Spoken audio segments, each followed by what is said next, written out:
Bonjour à tous et bienvenue au Théâtre 14, bienvenue à l'Université populaire du Théâtre 14 et bienvenue à ce partenariat entre nos deux structures sur la scène du Théâtre 14 et sur les réseaux sociaux du Théâtre 14. Parce qu'effectivement, vous pouvez nous suivre en live sur YouTube, sur Facebook et retrouver toutes ces conférences sur la chaîne YouTube du Théâtre 14, juste à l'issue de la représentation. On a beaucoup dit Théâtre 14. Vous pouvez voir que le décor n'a rien à voir avec le foot. Il s'agit du décor d'Herculine Barbin que nous jouons jusqu'au début décembre. Et d'ailleurs, vous pouvez, dès 16h, retrouver la représentation. Donc, vous pouvez enchaîner entre les deux. On va essayer de faire court parce qu'on a un petit peu de retard et on donne tout de suite la parole à l'Université populaire du 14e. Okay, merci. Alors, comme vous voyez, aujourd'hui, on va parler de l'argent du foot. Ah, comment ça? Oui, voilà. Non, je n'ai pas l'habitude d'être sur scène. Donc, on va parler aujourd'hui de l'argent du foot. La semaine dernière, on a fait, Marion Fontaine nous a fait une vaste rétrospective de l'évolution dans la pratique du football depuis sa naissance en Angleterre, parmi les élites des grandes écoles, jusqu'à, en passant par la professionnalisation et surtout en arrivant à une période un peu plus récente, qui est les années 80-90, où le football devient un spectacle d'abord, ou peut-être il l'était déjà un peu avant, mais là, avec le rôle de la télévision, il l'est un peu plus, et où l'enjeu financier devient un enjeu important. Et c'est pour ça que nous avons décidé de consacrer une séance entière à l'argent du foot. L'argent du foot, c'est aussi le livre, c'est aussi le titre du livre que notre invité aujourd'hui a donné à un livre qu'il a coécrit. Le co-auteur est quelque part dans la Seine, voilà, qui a été publié en 2018, je crois. La dernière version vient de ressortir le 7 septembre. Ah, voilà. Désolé. Alors, Richard Duhautois est économiste. Il s'intéresse au marché de l'emploi, mais pas uniquement de l'emploi des footballeurs. Il a une vision un peu plus large du marché de l'emploi. Mais je lui laisse. Alors, il travaille il est chercheur au CNAM, voilà, mais je le laisse donner plus de détails éventuellement pour qu'il se présente. Merci. On vous laisse même la scène en entier. Merci beaucoup. Oui, donc voilà, je suis économiste, chercheur au Conservatoire national des arts et métiers. Et en effet, ma spécialité, entre guillemets, à la base, c'est l'économie du travail. Mais depuis un certain temps, en effet, je travaille que sur le foot, avec, notamment avec mon co-auteur Lucas Rondel. Voilà, alors je vais vous présenter... alors, je ne vais pas vous présenter le livre, pas du tout. Je vais me concentrer sur surtout sur les joueurs. Voilà. Je vais faire quelques préambules pour vous décrire un petit peu l'évolution de l'argent dans le football depuis une trentaine d'années.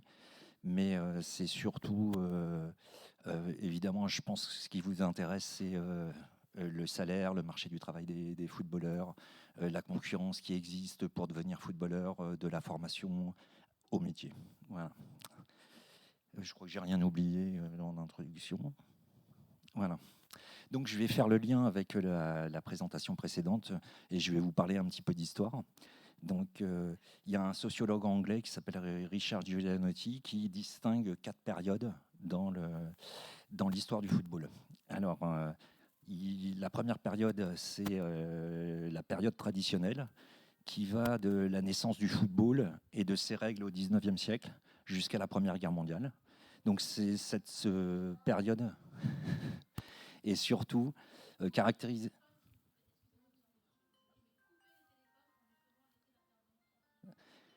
Alors,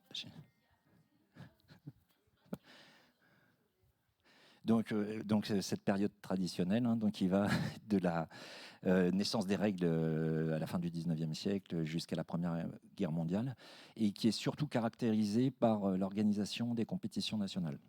Voilà, alors si ça vous intéresse, je sais qu'il y a très peu d'historiens français qui travaillent finalement sur cette période. Je vous conseille un bouquin d'un historien anglais qui s'appelle Tony Collins et qui retrace toute l'histoire des footballs, parce qu'en fait, le football, le rugby, le football américain viennent tous du même sport, et je pense que Marion Fontaine a dû en parler, qui est née dans les public schools anglaises.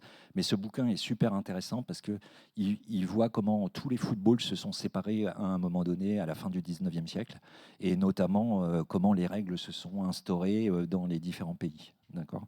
Par exemple, pourquoi le football américain, il joue à 11 et pas à 15 comme le rugby. Et donc, c'est vraiment super intéressant. Voilà. C'était juste un petit aparté là-dessus. Ensuite, le sociologue anglais Richard Giulianotti distingue donc une deuxième période qui s'appelle la modernité précoce. Donc, cette période couvre la période de l'entre-deux-guerres et voit surtout l'introduction du professionnalisme en France, mais dans tous les pays où le football commençait à être très important, donc surtout en Europe de l'Ouest et puis en Amérique du Sud.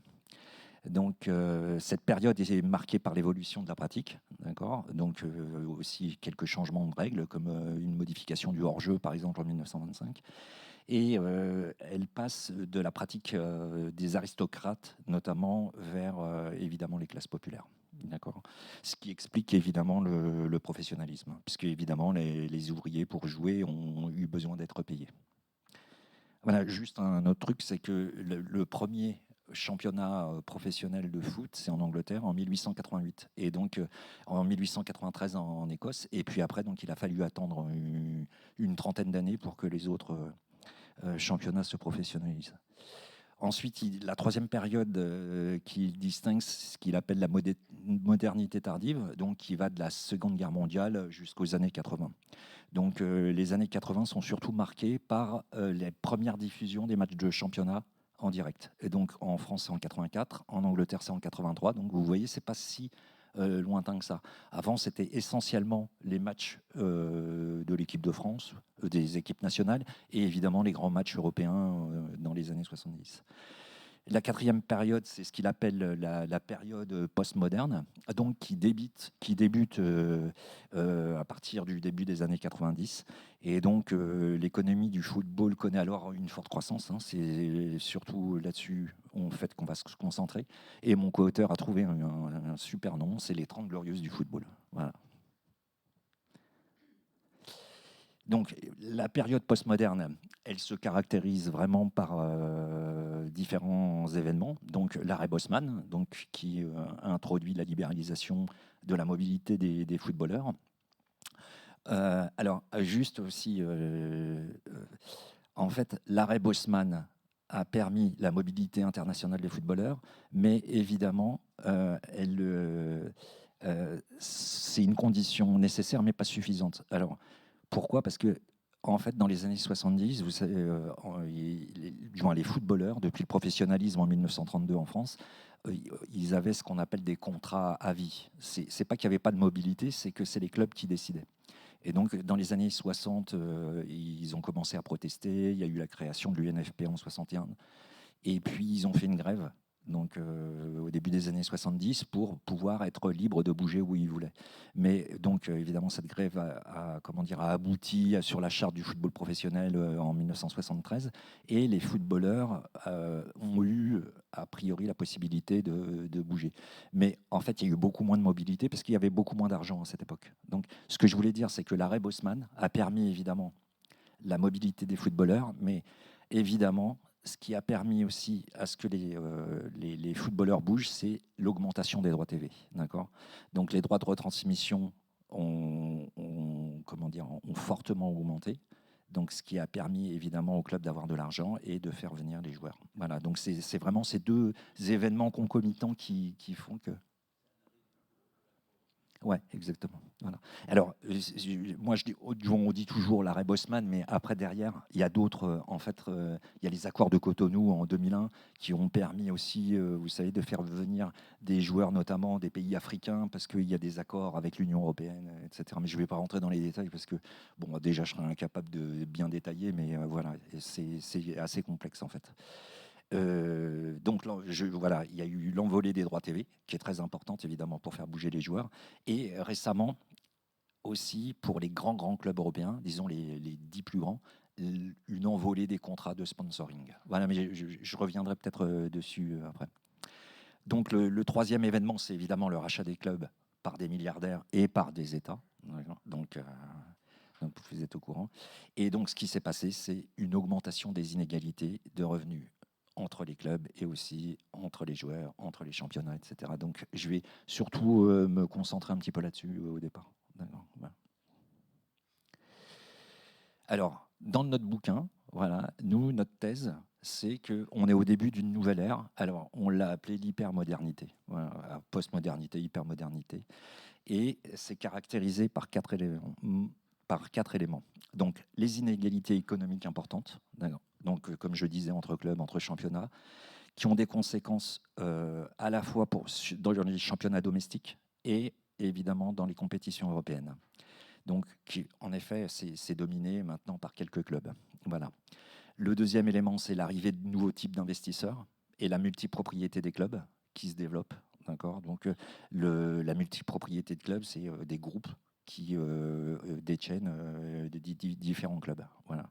Et les nouveaux types d'investisseurs, évidemment, je reviendrai peut-être aussi un petit peu dessus, c'est évidemment les fonds de pension américains. Voilà, j'en reparlerai tout à l'heure pour vous expliquer finalement pourquoi les fonds de pension maintenant arrivent dans le foot. La stratégie de mondialisation, évidemment, qui commence énormément. Alors, ça va avec les contrats de sponsoring. Ça veut dire que finalement, les grands clubs européens, maintenant, en fait, leur budget, il est rééquilibré. On appelle ça un tiers, un tiers, un tiers. Ça veut dire que les droits TV, finalement, dans la plupart des clubs des 5 grands championnats, c'est autour de 60-70%, donc très important quand même. Mais pour les gros clubs, en fait, ils ont rééquilibré leur budget en faisant 30% de droits TV, 30% de sponsoring et 30% de billetterie. Donc, même si les montants sont évidemment très élevés, mais en fait, la mondialisation et notamment le sponsoring en Asie et en Amérique du Nord, c'est très important. Et puis enfin, le dernier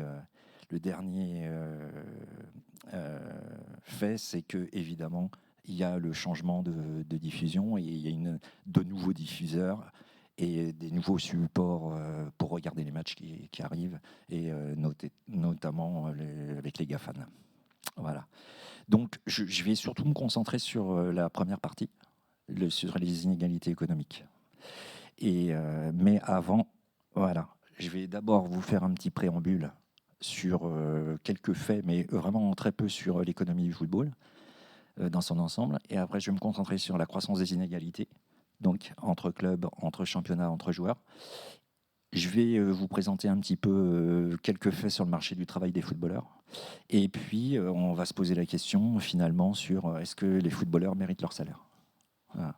Donc, vous allez voir que ce n'est pas si facile que ça de conclure. Donc, alors, le premier préambule, c'est c'est la forte croissance, en effet, de l'économie du football. Donc voilà, là, c'est un graphe pour la Ligue 1, mais c'est pareil pour les autres grands championnats. Donc vous voyez, entre 71 et 2020, c'est le budget total des clubs de Ligue 1, donc et de D1 avant depuis 71. Donc c'était 5,7 millions d'euros en 71 et juste avant la pandémie, c'est passé à 1,9 milliard. Donc on voit sur les graphiques, et vous voyez en fait la rupture, elle se passe dans les années 90. Donc entre 91 et 2001, c'est multiplié par 6. Ouais. Voilà. Hop. Donc le deuxième préambule, c'est que s'il y a une croissance des budgets de Ligue 1, et donc ça concerne, encore une fois, j'espère être assez clair, que les 5 grands championnats, parce que vous verrez tout à l'heure que ça représente une grosse partie finalement de l'argent du football. Donc ce qui est quand même assez important, c'est que de voir, si on prend ce graphique donc, depuis 1995, c'est le budget des clubs de Ligue 1, en haut la courbe qui monte, et le budget des clubs de Ligue 2, donc de la deuxième division, en bas. Et donc vous voyez, ce qui se passe aussi, c'est que dans l'argent du football, c'est surtout les premières divisions qui évoluent fortement. Ça veut dire que finalement, c'est surtout les clubs de l'élite qui profitent de l'argent et de la forte croissance du football. Donc là, c'est exactement, c'est les budgets des clubs pour les 5 grands championnats. Et donc vous voyez la croissance. Alors c'est un peu, c'est un peu écrasé à cause de la première ligue anglaise qui est là-bas, mais vous avez des chocs très importants et vous voyez le budget des clubs de première ligue, donc le championnat anglais, qui à partir de 2013 explose quoi, en fait. Et aujourd'hui, c'est à peu près, si on compte tous, c'est 6 milliards d'euros. Voilà. Alors le financement, j'en parlais. Donc ça, c'est les budgets des clubs, mais comment se financent les clubs? Donc en gros, hein, vous voyez, c'est ce que je disais tout à l'heure, les droits TV, la billetterie et le sponsoring. Alors là, il y a autres produits, mais bon, c'est un petit peu l'apport d'argent dans les clubs, notamment par exemple en rouge, vous voyez, là, il y a un petit choc, c'est en effet le QSI, le propriétaire du Paris Saint-Germain, qui a introduit de l'argent. Mais en gros, c'est si on extrait un petit peu ces autres produits, il faut penser que le football se finance avec les droits TV, avec le sponsoring et le merchandising et la billetterie. D'accord ? Donc, la plupart des clubs moyens des 5 grands championnats, c'est essentiellement des droits TV. D'accord ? Par exemple, en France, la billetterie, c'est simplement 10% aujourd'hui, alors que c'était 90% au début des années 70. Et puis, donc, à peu près 30% du reste. Voilà. Et comme je disais tout à l'heure aussi, c'est que les grands clubs, eux, par contre, ont changé un petit peu de régime. Les 10 plus grands clubs européens, maintenant, ils ont réussi à équilibrer leur budget et se diversifier. Alors, là, je reviens sur finalement ce que je disais sur pourquoi les nouveaux investisseurs américains arrivent. Alors, ce qu'il faut savoir, c'est que le foot, depuis la fin du 19e siècle, ça n'a jamais été une activité rentable. Donc, les propriétaires n'ont jamais gagné d'argent avec le football. D'accord ? Et donc, on le voit. Donc là, vous avez 2 graphes. À gauche, c'est la Ligue 1. Et puis, à droite, c'est la Première Ligue, le championnat anglais. Donc là, c'est 2 modèles complètement différents. Donc, vous voyez, c'est surtout la courbe en vert pour le graphique pour la Ligue 1, c'est le résultat net. Donc, vous voyez, en gros, c'est toujours à l'équilibre. Ah oui. Voilà. Donc là, en vert, oui, c'est vrai. Donc en vert, vous avez en fait le résultat net, c'est-à-dire en fait ce qu'a à la fin les clubs. Et vous voyez, c'est autour de 0, d'accord. Et en gros, le foot depuis la fin du 19e siècle, c'est toujours autour de 0. Donc là, ce que je veux dire, c'est que ces deux modèles, c'est parce que la Ligue 1, elle se finance, du moins, elle vend des joueurs. Donc vous avez le résultat des mutations, d'accord. Et puis là, c'est les résultats après mutation. Et pour les clubs anglais, c'est l'inverse. Donc ils ont de l'argent, mais ils achètent beaucoup de joueurs. Donc après, ils se retrouvent à l'équilibre. Donc en fait, bon, je ne sais pas si j'ai été très clair, mais en gros, le foot n'a jamais été une activité rentable jusqu'à récemment. Et c'est pour ça que les investisseurs américains arrivent. Ils anticipent, en fait, finalement. Du moins, ça change un petit peu en première ligne. Ils commencent à faire des profits depuis le milieu des années 2010. Et donc, ils anticipent un petit peu les profits éventuels. Alors, j'en parlerai peut-être plus tard. Donc là, vous voyez, en fait, c'est juste pour vous montrer cette relation. Ça veut dire que là, vous avez en ordonnée les bénéfices et puis en abscisse le classement. D'accord ? Et donc, vous voyez que, en fait, quel que soit le niveau de l'équipe, vous n'avez aucune relation entre les bénéfices et le classement. Ça veut dire que quel que soit le club, finalement, vous ne faites pas de bénéfices, que vous soyez riche ou pas riche. D'accord ? Donc la relation est très stable. Et par contre, il y a quelque chose qu'il faut que je vous dise. Il y a toujours une relation positive entre le budget et la performance. Donc, qu'est-ce que ça veut dire ? Ça veut dire que si vous êtes riche ou pas riche, vous ne faites pas de bénéfices. Mais par contre, si vous êtes riche, vous gagnez beaucoup plus que les autres. Voilà, c'est ça, l'histoire. C'est clair ou pas ? Non, c'est pas clair. Donc, en fait, ce qui se passe, c'est que vous soyez riche ou pas riche, vous ne faites pas de bénéfices, d'accord ? Mais par contre, le fait d'être riche, ça vous permet d'acheter les meilleurs joueurs et de gagner. En gros, c'est ça le truc. De gagner les matchs, oui. Pas de gagner de l'argent. Oui, oui. Ah, oui, oui.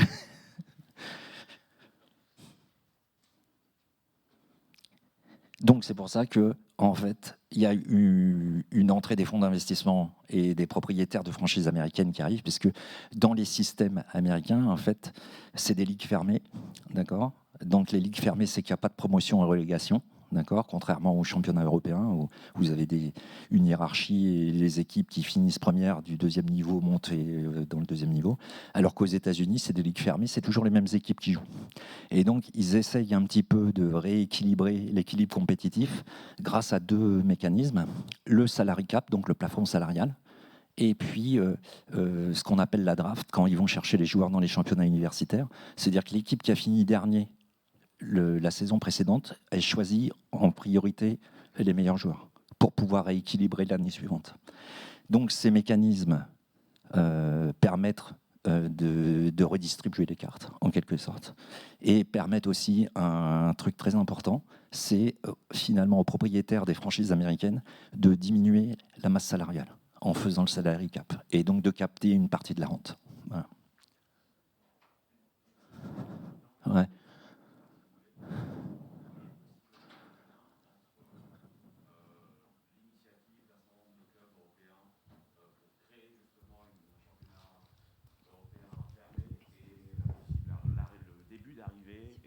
Potentiellement plus d'arrivées de ces investisseurs américains. Alors, des ligues fermées. Voilà. Donc en fait, voilà une de nos thèses qu'on suppose en fait dans le livre, c'est que à long terme, la ligue fermée, elle est presque inévitable. Alors je vous donne un petit exemple. Le football américain, donc pas le soccer, le football américain, en fait les droits TV, du moins c'est à peu près 10 milliards de dollars.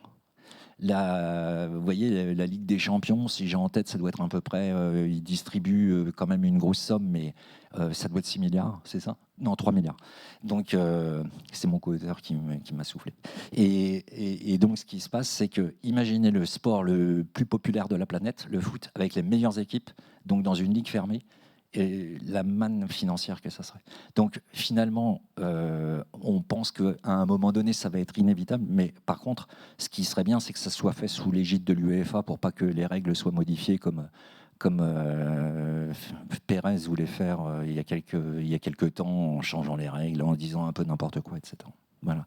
Mais c'est vrai que, à mon avis, les fonds de pension qui rentrent dedans, non seulement ils savent qu'ils peuvent faire un peu plus de profit aujourd'hui qu'avant, mais en plus, je pense qu'ils anticipent en effet cette création de la Super League. Voilà.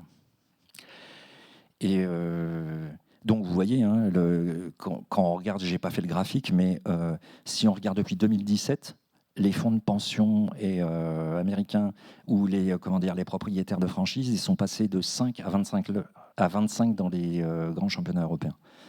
Et il y a une autre stratégie derrière, c'est aussi se développer en acquérant plusieurs clubs. Alors là, c'est pareil, hein, c'est passé de 16 en 2016 à 68 en 2022.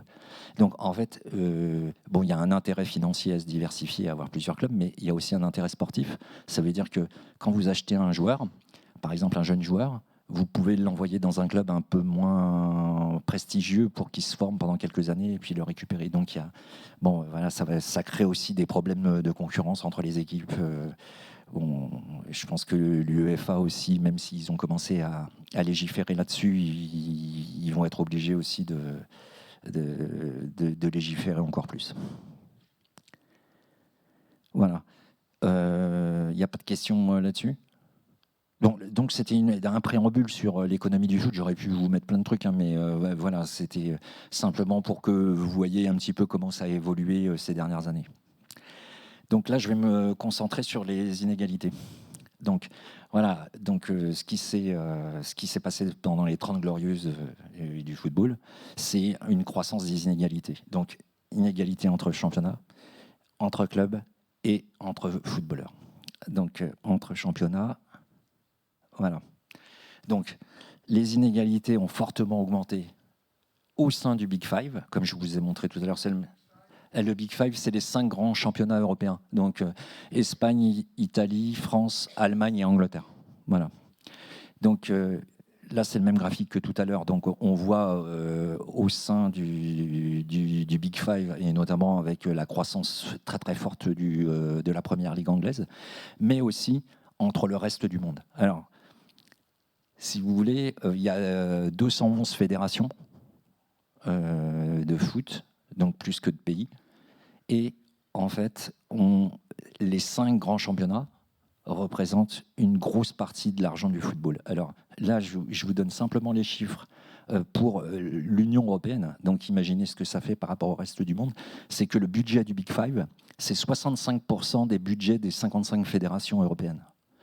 Donc le reste, pour les 50 autres, c'est 15% simplement du budget total et 10% pour les autres, les deuxième, troisième divisions des grands championnats. Donc si on cumule, c'est 75% concentré sur les 5 championnats. D'accord ?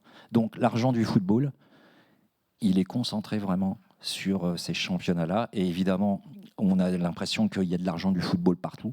Mais en fait, c'est essentiellement finalement localisé sur nous. Et voilà. Et après, je parlerai des transferts aussi. Voilà. Donc entre clubs, il y a aussi des inégalités donc entre championnats, vous voyez, ça s'est fortement creusé. Et maintenant, il y a des inégalités aussi entre clubs au sein de chaque championnat. Donc là, par exemple, c'est la répartition des droits TV domestiques. D'accord. Je reviendrai dessus sur comment ça se passe les droits de diffusion. Mais vous avez donc ici les montants distribués aux clubs en fin d'année des droits TV.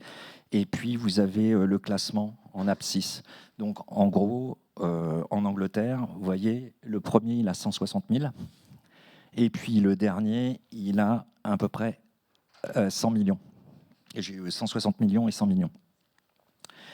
Et donc, vous voyez, c'est plutôt, finalement, assez équilibré. C'est-à-dire que c'est eux qui ont les plus gros montants, mais entre le premier et le dernier, finalement, il n'y a pas autant de différence. Si on regarde les autres championnats, donc là, vous avez l'Italie, l'Allemagne et la France, on voit aussi une décroissance, mais qui s'est aussi un petit peu équilibrée. La seule différence, c'est l'Espagne, où les 3 premiers gagnent beaucoup plus que les autres, parce que en fait, ils ont changé récemment le mode de distribution des droits TV. Alors, je vais justement en parler. Alors, les droits TV se décomposent en deux composantes. Les droits domestiques, donc payés par les télés locales, du moins les télés du pays pour diffuser les matchs, et les droits internationaux. Donc les droits internationaux qui sont vendus aux télés étrangères. D'accord ? Alors un petit exemple, c'est maintenant je vous disais que le budget des clubs anglais c'est 6 milliards de dollars, 6 milliards d'euros, pardon. Et en fait, les droits internationaux sont plus élevés que les droits domestiques, parce que le monde entier achète les droits pour regarder les matchs anglais. Donc en France, par exemple, c'est une toute petite somme. Et c'est pour ça que l'arrivée des footballeurs très connus va avoir un effet, puisque la renégociation, c'est en 2024, va avoir un effet sur les droits internationaux. Et c'est 80 millions maintenant, donc c'est rien. Alors qu'en Angleterre, c'est 3 milliards. Et donc, l'arrivée des footballeurs stars du PSG va sans doute avoir un effet positif sur les droits TV internationaux. Et c'est vraiment l'enjeu actuellement, c'est de développer les droits internationaux. Donc, la négociation, elle est collective, donc au niveau des ligues. Ça veut dire que c'est les ligues qui font des appels d'offres pour avoir les droits TV, ou au niveau individuel. Alors c'est pour ça que l'Espagne, tout à l'heure, je vous ai montré, il y a une forte décroissance entre les premiers et puis les derniers, parce qu'ils ont changé récemment. Avant, c'était des négociations individuelles, donc chaque club négociait les droits TV. Donc quand vous avez une négociation individuelle, évidemment, les stars comme Barcelone, le Real de Madrid, ils négocient tout, et les autres n'ont rien. Et donc, ça a changé au milieu des années 2010. Et ce qui s'est passé, c'est qu'ils ont quand même réussi à maintenir un certain niveau. Mais en gros, la négociation collective permet quand même une meilleure redistribution. Voilà. Et donc, c'est vrai que les ligues sont, étant donné la croissance de l'argent dans le foot, les ligues maintenant sont attachées quand même à redistribuer d'une façon plus équitable les droits TV. Alors la répartition dépend des pays, bien sûr, mais en gros, une partie est distribuée égalitairement. Par exemple, en France, c'est 50% à peu près, qui est chaque club a le même montant. Il y a une partie qui dépend des résultats, et puis une autre partie qui dépend de la notoriété. Donc de la notoriété, c'est aussi, par exemple, quand vous passez le dimanche soir à la télé, vous gagnez plus que quand vous passez le samedi après-midi. Voilà.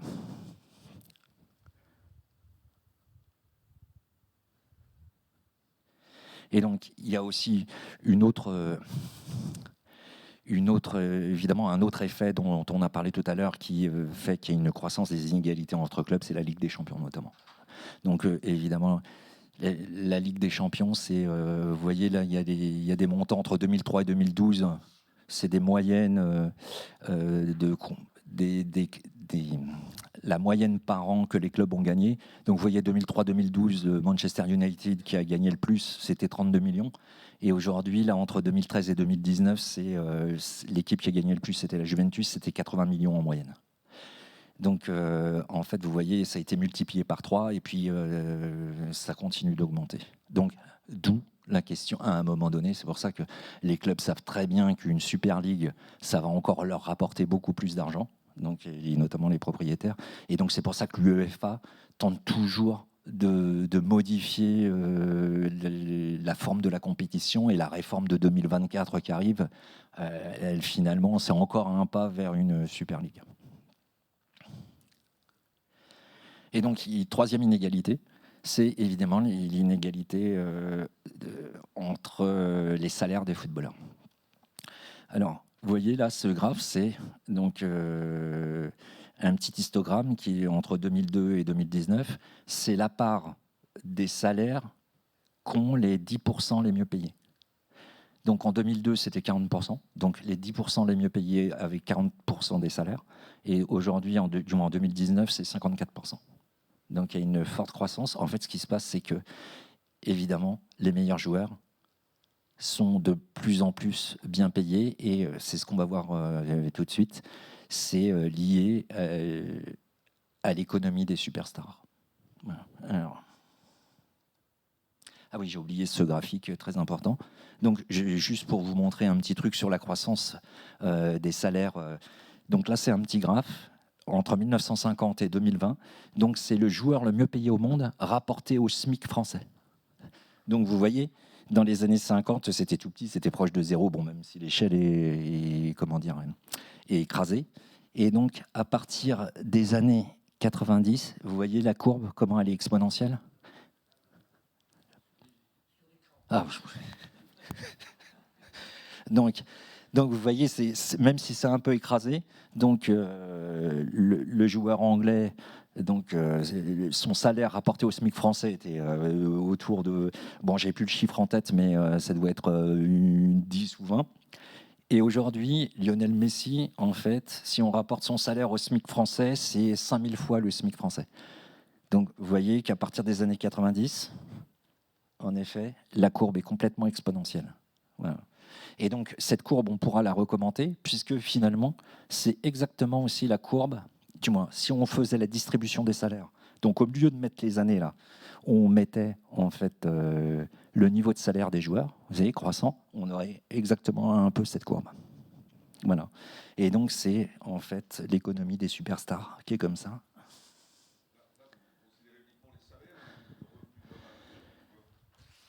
Là-dessus, c'est non, c'est le revenu global. Voilà. Oui, parce que en fait, vous avez raison de souligner, c'est que les grands joueurs, ils ont une partie très importante aussi liée à leur activité de publicité et de sponsoring. Et tout.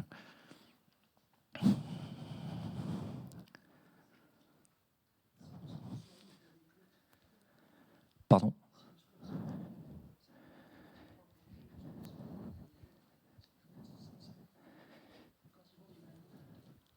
Oui, mais oui. Non. Oui, non, mais c'est dans leur budget, ça. Voilà, et ça leur permet en effet de payer les joueurs, parce que plus le budget est grand, plus en effet on attire les joueurs. Mais là, les joueurs, ils ont aussi des contrats publicitaires, etc. Donc, et notamment quand vous êtes connu, plus vous êtes connu, plus vous êtes un bon joueur, plus les contrats publicitaires sont importants. Donc pour le foot, il y a une grosse partie pour les stars de rémunération liée à l'activité publicitaire. Par exemple, ce qui n'est pas du tout le cas dans le football américain. Où la part, donc je pense qu'il y a des règles dans la Ligue de football américain, la part de publicité est très très faible. Pour les joueurs. Ah oui, non, mais bien sûr.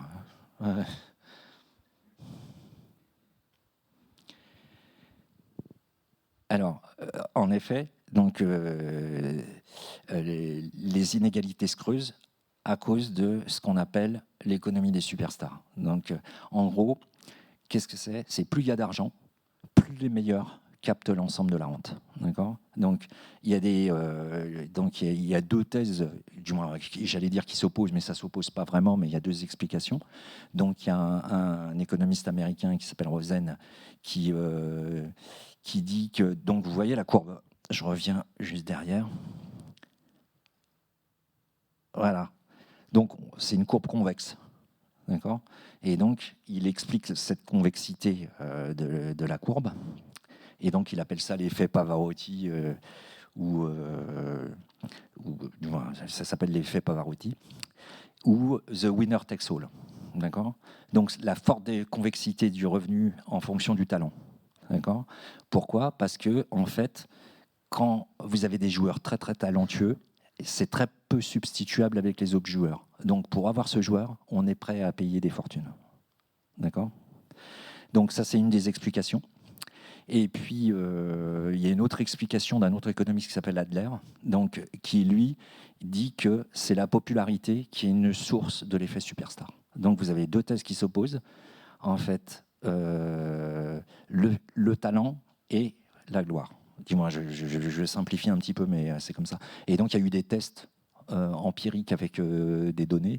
Et en gros, il y a des études qui montrent que, en effet, c'est surtout le talent, et puis d'autres, c'est la gloire et le talent. Voilà. Parce que c'est très difficile d'identifier finalement la part des deux.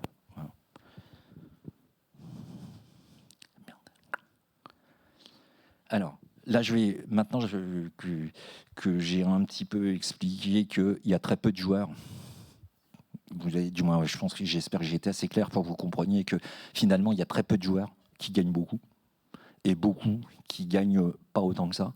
Donc, je vais vous présenter le marché du travail.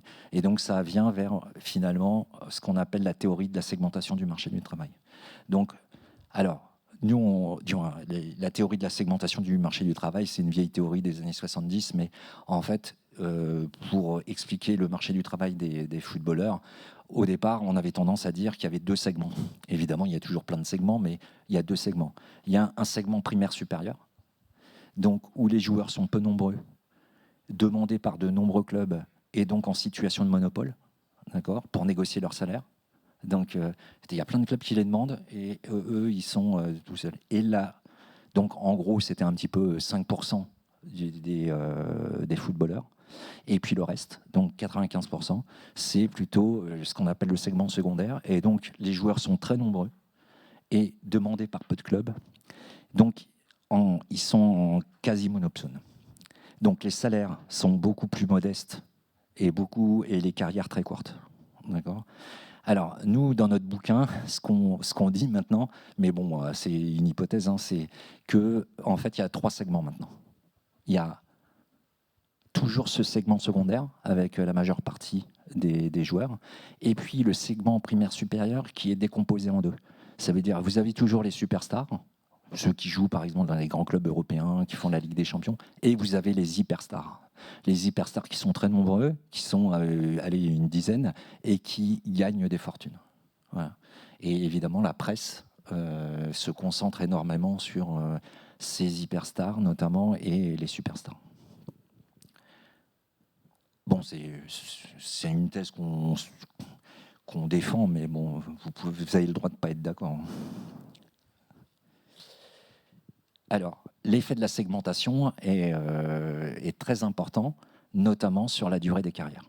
D'accord ? Donc, sur une durée, la durée moyenne dans tous les sports collectifs, c'est à peu près entre 3 et 4 ans seulement. D'accord ? Il n'y a que des grands joueurs qui ont des carrières très très longues. Au plus haut niveau, je parle. Voilà.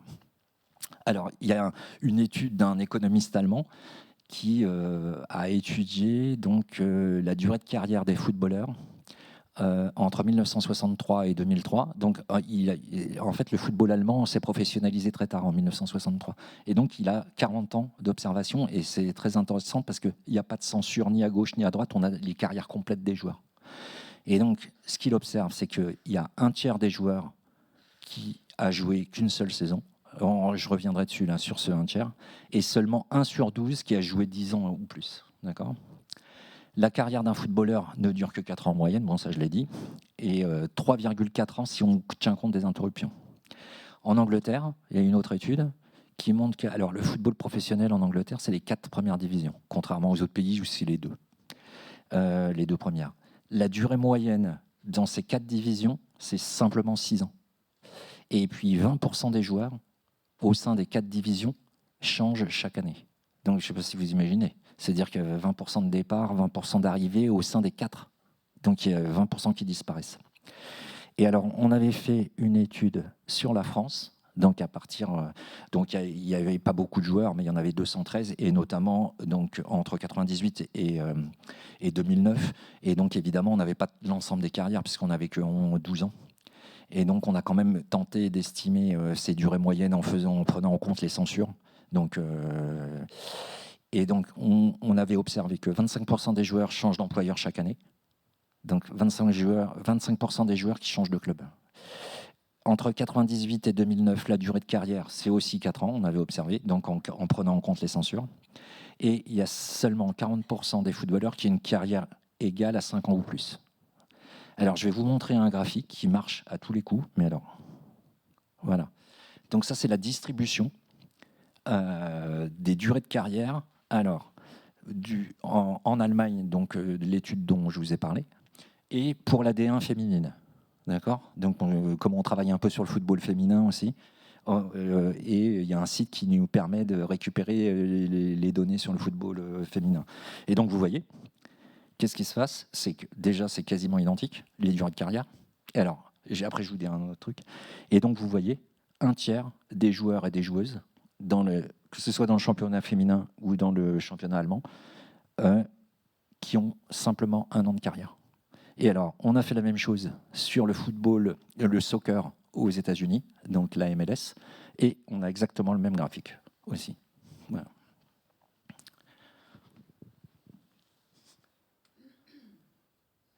Alors, là maintenant, donc, je vous ai dit que finalement, il y avait très peu de joueurs qui gagnaient beaucoup.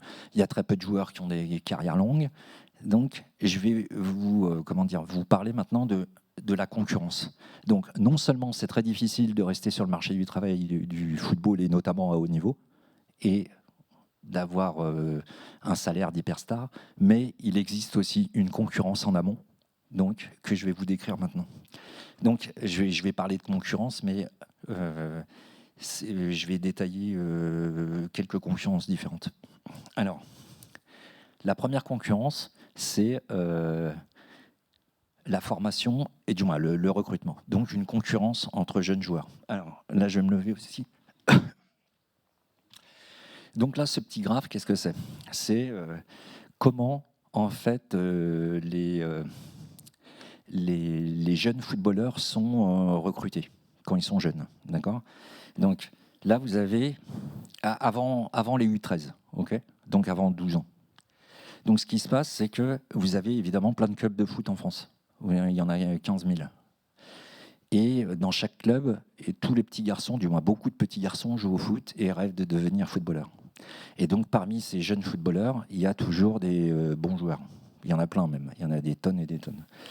Et dans tous ces petits clubs, il y a toujours autour un club qui est un peu plus grand, qui recrute les meilleurs joueurs du coin. D'accord? Donc ce qui se passe, c'est que vous avez plein de petits clubs, et puis quand l'enfant grandit, il est recruté par le club phare du coin. Alors c'est essentiellement en Île-de-France, parce que je connais particulièrement bien l'Île-de-France, mais ça se passe comme ça. Et les clubs professionnels viennent choisir les joueurs dans le club phare.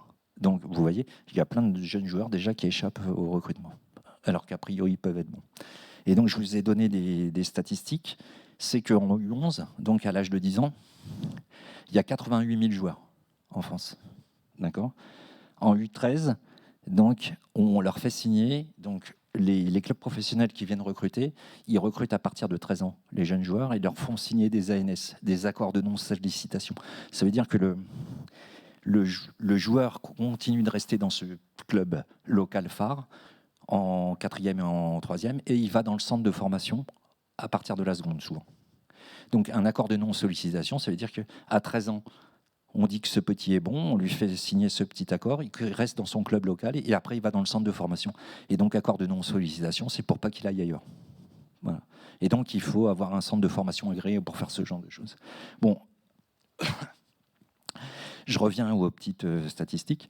Donc 88 000 joueurs en U11, donc chaque année, d'accord, qui ont 10 ans. L'équipe de France U16, donc toujours si on prend la même génération, hein, d'accord, ils sont 400 joueurs. Dans le championnat de France U16, pardon, ils sont 400 joueurs, donc sur les 88 000. 22 en équipe de France. Simplement 40 deviendront pros. Et entre 0 et 5 joueront en équipe de France. Donc vous voyez déjà la concurrence pour devenir footballeur est terrible, déjà même quand on est tout petit. Voilà, donc ça c'est la première concurrence auquel font face les footballeurs. Après il y a une concurrence qu'on appelle culturelle. Donc vous voyez, je vous ai le problème d'identification des joueurs. Parce que vous voyez, vous pouvez, même si vous êtes un super joueur, vous pouvez échapper au mode de recrutement. Et donc, il y en a qui récupèrent et d'autres pas du tout. Donc, le problème d'identification est quand même quelque chose de très important. Et donc, les sociologues anglais ont beaucoup travaillé dessus. Donc, je vous liste un petit peu les 4. Donc, il y a la structure des ligues chez les jeunes, d'accord ? Donc, c'est un petit peu ce qu'on a vu tout à l'heure. Les recruteurs des clubs professionnels proposent des joueurs en fonction des besoins, de la philosophie et de la culture foot du pays. Mais évidemment, les recruteurs des clubs en fait, ont toujours une vision très particulière du foot et recrutent toujours les mêmes joueurs. Donc, par exemple, en France, c'est vrai que, par exemple, les jeunes qui ont 13 ans, qui sont très physiques, très rapides, ont tendance à être recrutés au détriment des autres. Bon, ce qui fait un problème après à long terme pour les équipes nationales et les équipes de clubs. Et puis, c'est pas anodin, en fait, ces problèmes culturels, puisque, évidemment, les clubs choisissent également en fonction des potentiels transferts. Alors là, ça renvoie un peu à la division internationale du travail.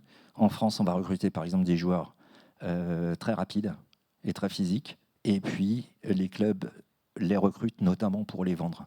Et donc, c'est le modèle que je vous ai présenté tout à l'heure, c'est-à-dire que la France, le modèle, c'est on forme des jeunes et on les vend pour équilibrer le budget. Donc ça, c'est un modèle qui finalement marche bien à court terme, mais à long terme, pour les performances sportives, on peut se poser des questions. Voilà. Et notamment, je dis sportives, mais puisque les performances sportives engendrent de l'argent, sur les performances économiques aussi derrière. Voilà. Et puis après, il y a la chance, mais ça, c'est un petit peu ce que je vous ai dit tout à l'heure avec le graphe. Donc il y a une autre concurrence aussi pour les jeunes, c'est évidemment la concurrence avec la scolarité. Donc il y a des études qui montrent, et notamment en Allemagne, puisque c'est assez intéressant, en fait, le système allemand scolaire, il permet un petit peu de voir comment les jeunes footballeurs choisissent leur orientation. Donc bon, je vais pas rentrer dessus, mais vous vous doutez bien que, en fait, si vous voulez devenir footballeur, évidemment, il faut se consacrer au foot toute sa vie, et donc c'est au détriment du système, du moins de la scolarité. Et même si les centres de formation font des efforts énormes pour former scolairement les joueurs, évidemment, ils savent très bien, du moins inconsciemment, qu'il faut mieux, du moins ils veulent devenir footballeurs, et il faut à tout prix se concentrer sur le foot, et la scolarité, finalement, ils s'en foutent un peu. Voilà. Alors, et donc une fois qu'on est footballeur, il y a d'autres concurrences évidemment qui arrivent. C'est la concurrence avec ses coéquipiers pour jouer au foot, et notamment aussi la concurrence avec les joueurs étrangers. Donc, parce qu'on parle, là, je vous ai parlé de la formation, donc c'est déjà très dur de rentrer dans un centre de formation.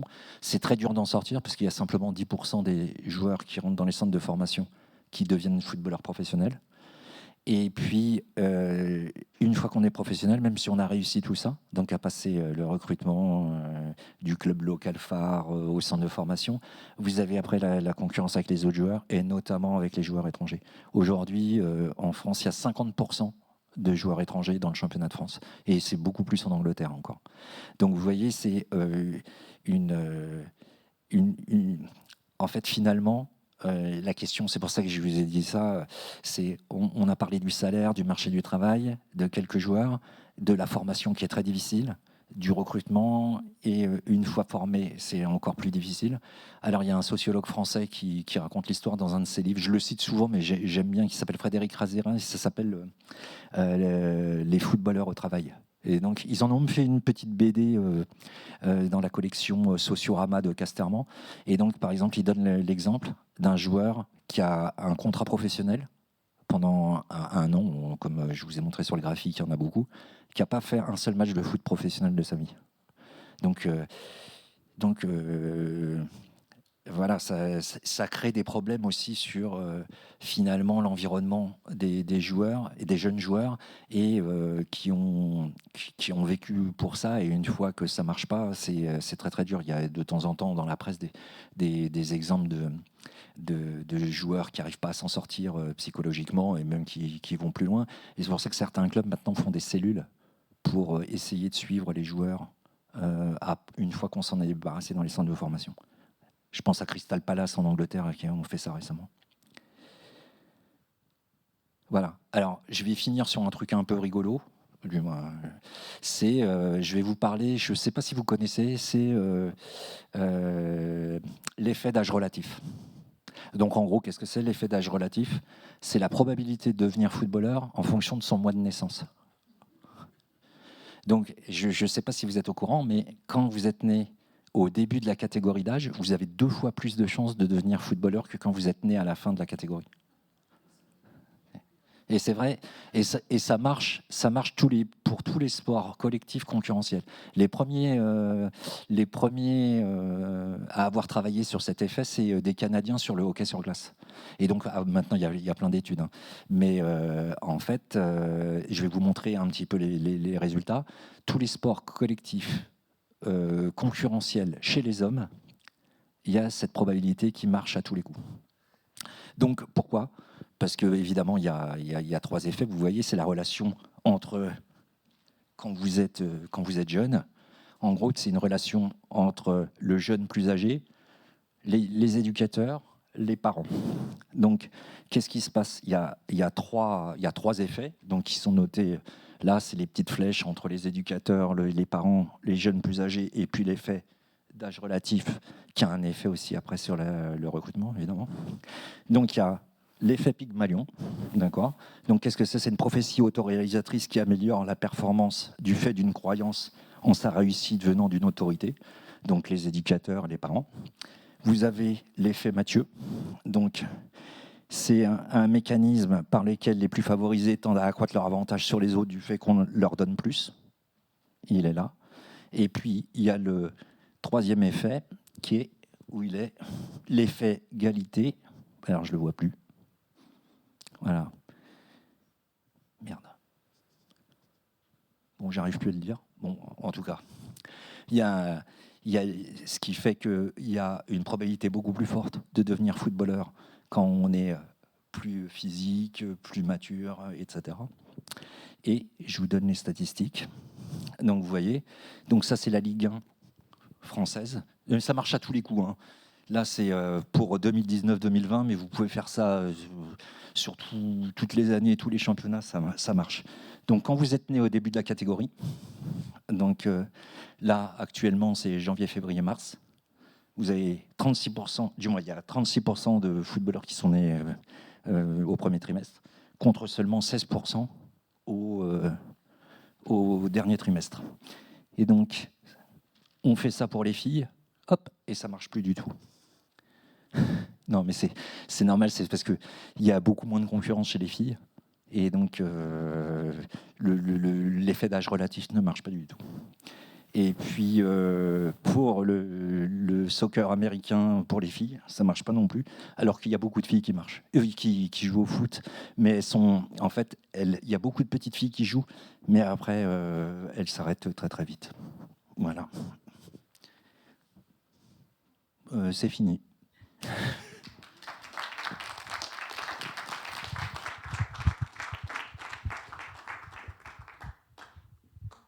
Est-ce que vous avez des questions dans la salle ?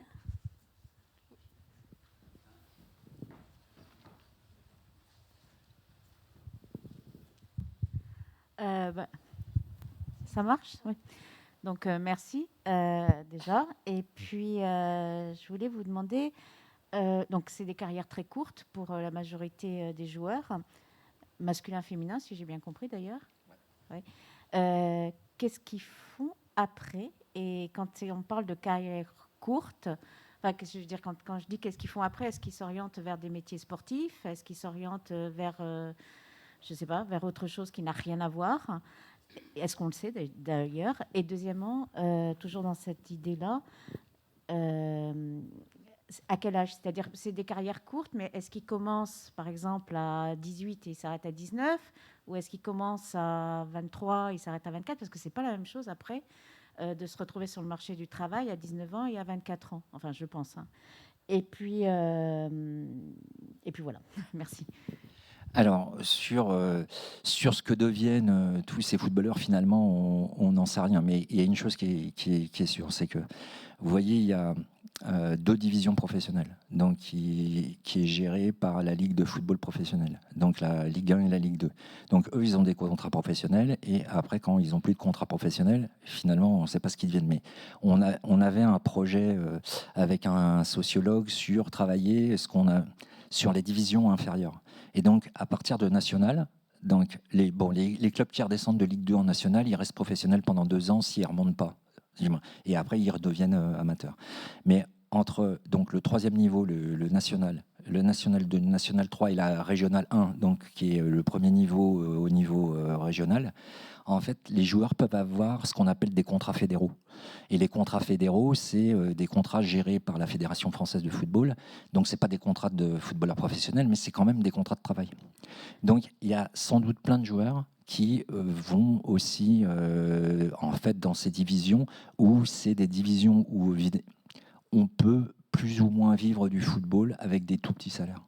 C'est-à-dire que on a des primes de match, on a quand même, il y a quelques contrats fédéraux dans les clubs, donc qui peuvent être à temps complet ou à temps partiel.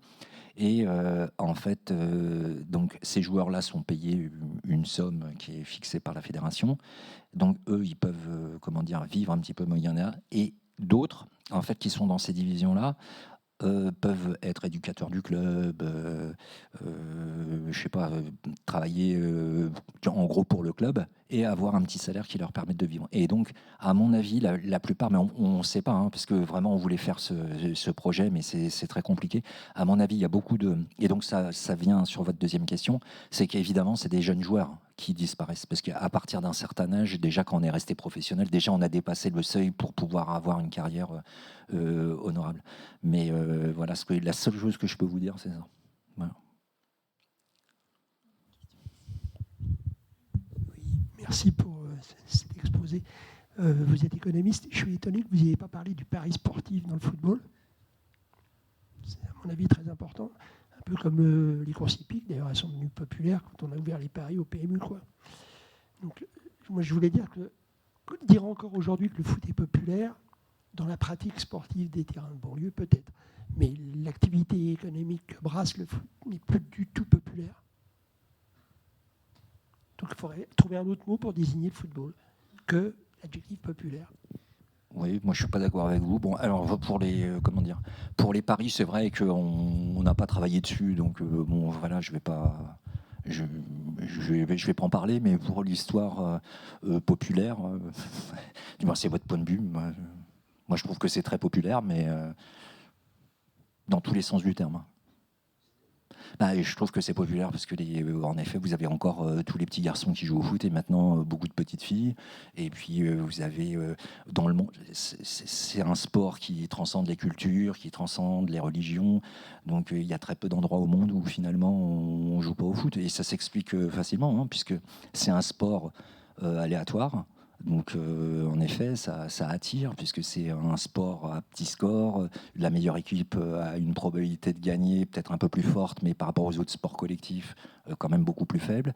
Et puis, c'est un sport qui est finalement naturel. Moi, je pense toujours au capitaine Haddock dans les 7 boules de cristal, quand quelqu'un lui fait une petite farce, là, et puis il cache une brique dans son chapeau. Son geste naturel, c'est de voir le chapeau et il shoot dedans. Donc voilà, voilà, je pense que c'est la seule chose que je peux vous dire, moi. Voilà. Non, mais après, dis-moi, bien sûr que si. C'est pas parce que. Et puis l'argent. Alors je l'ai pas dit ça, hein, mais vous voyez, on parlait de l'évolution de l'argent dans le foot. En effet, il y a une forte croissance, les 30 glorieuses du football. Mais quand vous regardez ce que ça représente. Qu'est-ce que ça représente l'économie du football dans le PIB? C'est à peine 0,2% du PIB. Quand vous regardez toutes les ligues mondiales des professionnels, c'est tout sport confondu, hein, c'est même pas 100 milliards de dollars. Donc, en fait, en effet, il y a de l'argent, il y a de plus en plus d'argent, mais finalement, c'est pas non plus, quand vous regardez, je sais pas, le chiffre d'affaires d'AXA, c'est 50 fois plus que le chiffre d'affaires de la Ligue 1. Donc, il y a un décalage entre l'idée qu'on s'en fait et évidemment sa popularité dans la presse qui donne toujours une image très particulière de quelques joueurs. Alors, je n'ai pas parlé des transferts, je ne me rappelle plus. Mais par exemple, on parle des transferts, d'accord, et du montant des transferts. Mais dans le monde entier, est-ce que vous savez combien il y a de transferts payants sur l'ensemble des mobilités internationales ? C'est simplement 10%. Le reste, c'est 60% de joueurs libres, donc où il n'y a pas de transactions financières, et 20% de prêts. Alors, sur les prêts, il y a des transactions, il peut y avoir des transactions. Mais si vous voulez, la plupart des footballeurs donc, sont libres et sont échangés gratuitement. Alors, c'est vrai que dans le Big Five, dans les 5 grands championnats, c'est 30% de transferts payants. Mais si vous regardez le montant des transferts sur les transferts payants, donc le peu de transferts payants finalement qu'il y a, les transferts sont tous concentrés dans les 5 grands championnats, sinon c'est des prêts, et ils sont tous entre 0 et 5 millions.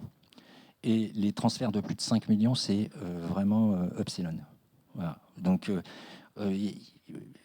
vous pouvez, en effet, vous concentrer que sur cette petite partie-là, mais il faut, à mon avis, regarder l'ensemble du marché du travail des footballeurs, l'ensemble du marché du football pour comprendre exactement ce qui se passe. Et donc, nous, on est concentré sur une toute petite partie.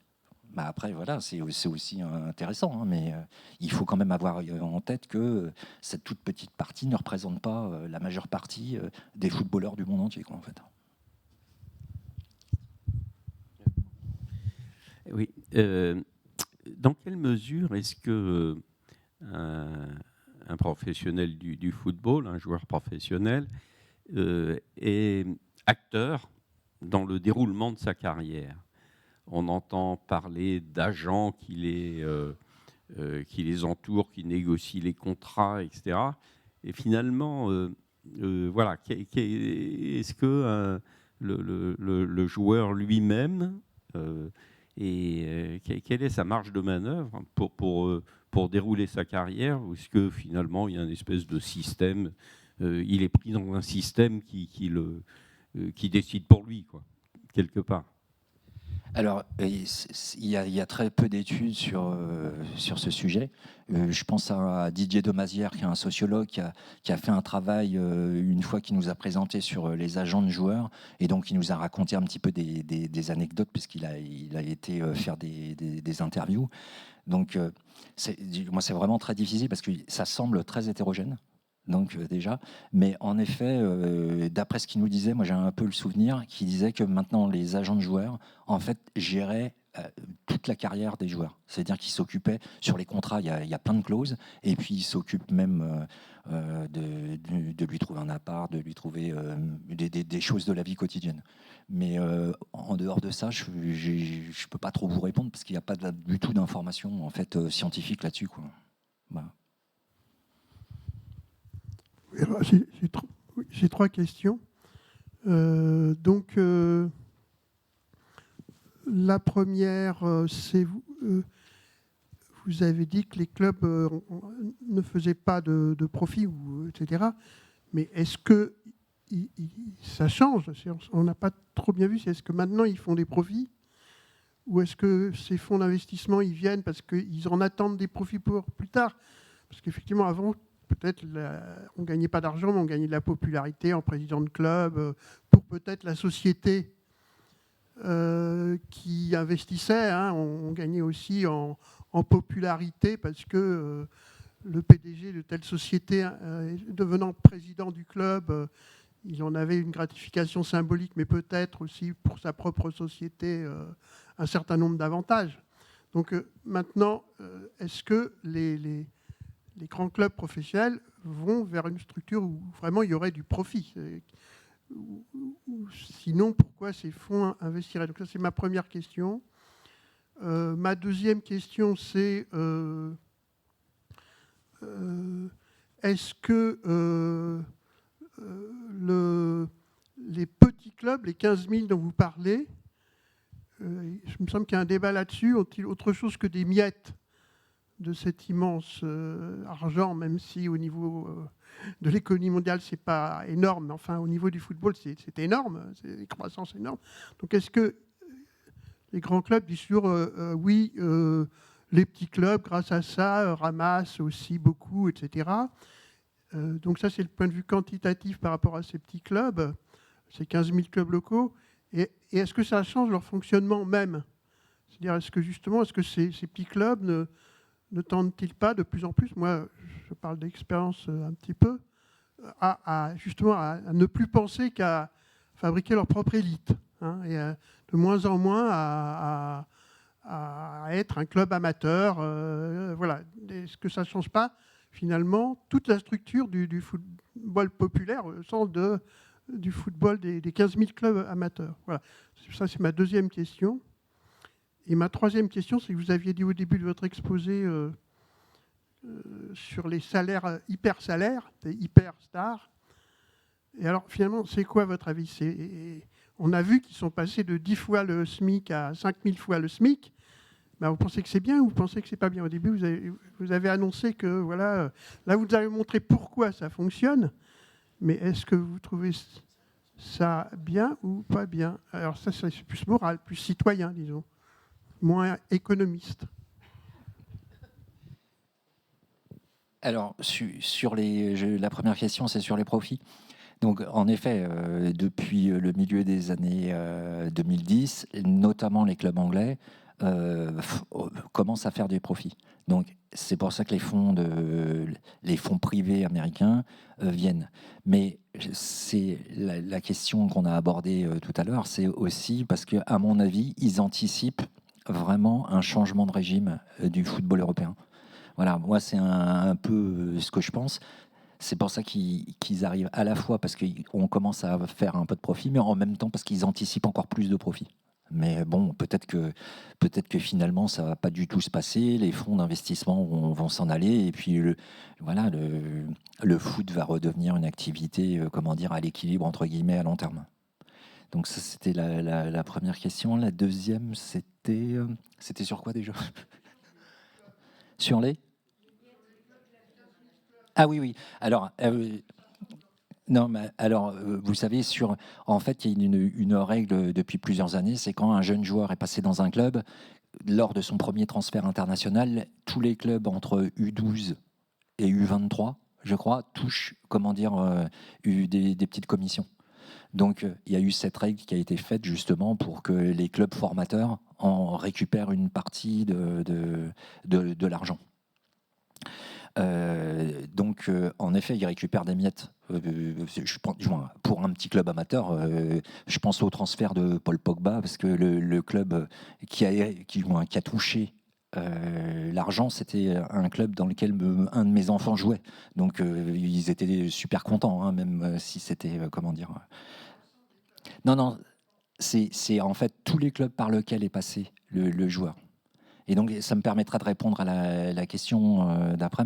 Mais aussi, en effet, après, c'est redistribué. Il y a des montants qui sont redistribués au football amateur, notamment par la FFF. Mais bon, en effet, je pense que c'est peut-être qu'on pourrait faire des choses un peu plus, un peu plus grandes, du moins avoir un peu plus, redistribuer un peu plus l'argent. Et en fait, bon, je l'ai pas dit, mais finalement, c'est ça aussi, quand on parle de croissance des inégalités, derrière, on a quand même l'idée que s'il y a quelque chose que le foot doit faire avec cette croissance de toutes les inégalités, c'est évidemment de redistribuer. Voilà. Donc ça, on est persuadé que c'est évidemment là-dessus qu'il faut travailler. Voilà. Après, alors, et puis alors, je voulais dire aussi sur les clubs amateurs. Alors, vous avez raison sur un point, c'est pas sur les 15 000 clubs, mais vous savez, le club local phare dont je vous ai parlé, celui qui recrute un petit peu les joueurs, dans lequel les centres de formation vont chercher, puisqu'ils ne vont pas chercher les joueurs dans tous les clubs, hein, puisque c'est impossible, c'est pour ça qu'ils vont dans les clubs un petit peu phares. En effet, je pense qu'il y a un problème, c'est que ces clubs-là, je pense qu'ils sont un peu focalisés sur le fait qu'on recrute leurs joueurs. Voilà. Ça, sans doute, c'est un problème pour le foot amateur. Mais la plupart des autres, donc quand même la majorité, je pense qu'ils ne pensent pas du tout à ça. Hein. Ils pensent à leurs équipes de jeunes, ils ont envie qu'ils s'amusent, et voilà, et pourquoi pas former un bon joueur. Alors, sur ce que je pense... non, moi, je n'ai pas de jugement moral sur le salaire des gens d'une façon générale. Mais là, je voudrais juste vous répondre à un truc d'économiste à moitié. Donc, vous voyez, en fait, le partage de la rente en économie, c'est le partage entre le profit et les salaires. D'accord ? En gros, je simplifie. Et ben, le foot, c'est la seule activité où la rente est captée par les salariés. Alors, c'est très peu de salariés, hein, c'est les hyperstars, mais n'empêche qu'ils ont un pouvoir de négociation énorme. Et comme disait l'économiste Daniel Cohen, c'est la seule activité où des petites jeunes de banlieue raquettent des milliardaires. Donc voilà, je peux vous répondre que comme ça.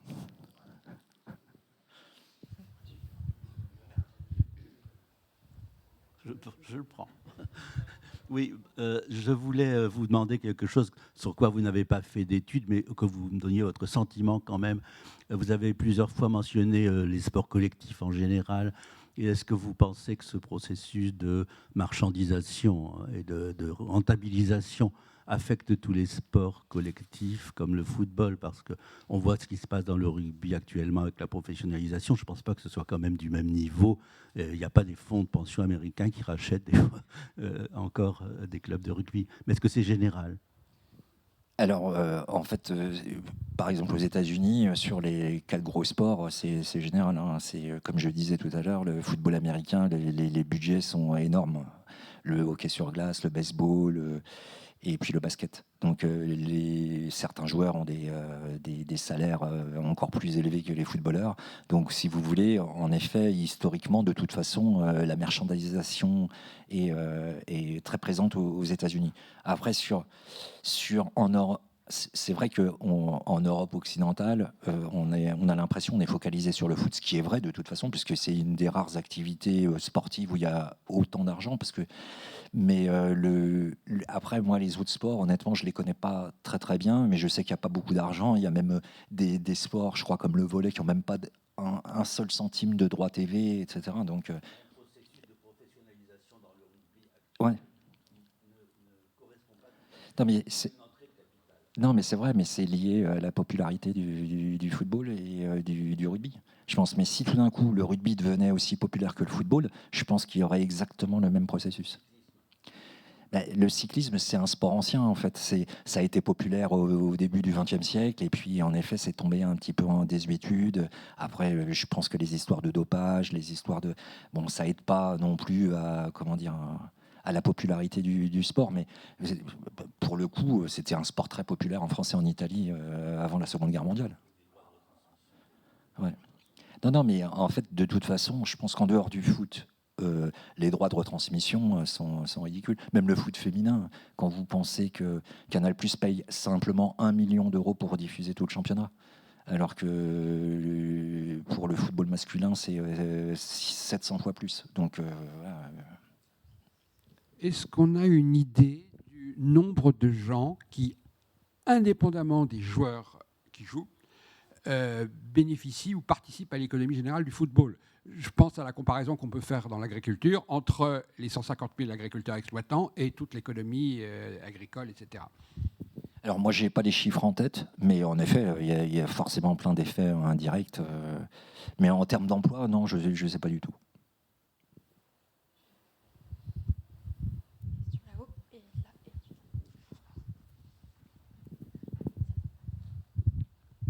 Est-ce que, quand vous parliez du recrutement tout à l'heure, vous avez montré des biais manifestes qui du coup sont dans la tête des scouts et des recruteurs, je suppose. Est-ce que ces études, elles mènent à un investissement supplémentaire chez les recruteurs ou chez les scouts pour essayer de trouver des manières d'effacer ces biais ? Si on se dit que par exemple au 4e trimestre 97, il y a plein de joueurs qu'on a manqués et c'est fort dommage. Et deuxième question petite, vous parliez de ce joueur-là qui avait signé un contrat pro et qui avait pas joué un match. Ces joueurs-là qui jouent très peu de matchs et qui sont là que pendant 1 an sur un contrat pro, combien ils sont payés en France à peu près, par exemple ? Alors, sur l'histoire du recrutement, oui, en effet, parce que cette histoire d'effet d'âge relatif, maintenant, il est très connu. Et donc, il y a des pays, alors je pense à l'Angleterre. Donc, en Angleterre, c'est du 1er septembre au 31 août. Donc, eux, en fait, leurs footballeurs, ils sont nés septembre, octobre, novembre. Et en France, d'ailleurs, jusqu'au milieu des années 90, c'était du 1er septembre au 31 août aussi. Et donc, on a pu comparer, en effet, que quand il y a eu le changement, en fait, la probabilité a changé. Donc avant, moi, ma génération, il fallait mieux être né au mois de septembre, octobre, du moins c'était, oui, septembre, octobre, novembre, et maintenant il faut mieux être né au mois de janvier, février. Et la fédération anglaise, notamment, alors, à cause de ce fait et de la concurrence des joueurs étrangers, en effet, a cherché des moyens de contrer un petit peu cet effet d'âge relatif. Alors, ce qu'ils ont fait, c'est qu'ils ont essayé de faire jouer les joueurs, non pas en fonction de l'âge, mais en fonction de leur capacité physique. Et donc, au lieu, par exemple, si vous êtes en U13, si vous êtes un peu plus grand que la moyenne, vous allez jouer dans la catégorie au-dessus et tout. Donc ils essayent d'atténuer ce genre de choses, en effet. Et la deuxième question, c'est... Ah oui, non. En fait, hein, le salaire médian en France, c'est 40 000 euros. 40 000 euros par mois. Donc ça paraît beaucoup, hein, parce que c'est le salaire qui coupe la distribution en deux. Donc il y a 50% qui gagnent moins de 40 000 euros et... Non, par mois. Non, mais... Et donc, et 50% qui gagnent plus. Donc, si vous voulez, donc, parmi les 50% qui gagnent le moins, il y a plein de footballeurs qui ont des petits salaires, hein, qui ont des salaires qui oscillent entre donc, 5 000 et puis 15 000 euros. Et ceux qui restent un an, en général... Pardon ? Non, mais en fait, ces gens-là, ils ont des carrières très très courtes. Non, mais si vous gagnez 5 000 euros sur un an, surtout que si vous n'avez pas été, du moins vous n'avez pas fait d'études, vous ne savez pas ce que vous allez devenir parce que vous êtes concentré sur le foot, c'est pas si facile que ça non plus. Donc, alors voilà, ça c'est un jugement de valeur, mais bon, alors, du moins, ça c'est vous qui le dites, voilà. Mais en général, il y a une corrélation très forte entre le niveau de salaire et la durée de carrière. Donc voilà. Donc voilà. Après, moi, je ne vais pas rentrer dans le débat si c'est beaucoup ou pas beaucoup, mais. Oui, vous avez parlé à plusieurs reprises des règles qui s'appliquent, et notamment pour la redistribution, la répartition de certaines ressources qui permettent, par exemple, aux fameux 15 000 petits clubs de vivre. Là, on est sur quelque chose qui relève de l'intérêt général, de faire vivre ces milliers de petits clubs en France. Ces règles, c'est entre les mains exclusivement de la fédération de football, ou est-ce que il y a des règles qui relèvent du corps législatif, est-ce que le Parlement, par exemple, est-ce que le Parlement, les parlementaires ont les moyens de définir un certain nombre de règles par rapport à ça? Bon, là, je pense qu'en effet, c'est les instances du football, que ce soit la fédération, l'UEFA, la FIFA, qui font ces règles. Après, rien n'empêche en effet les politiques de s'emparer de ce sujet et puis de faire des lois législatives.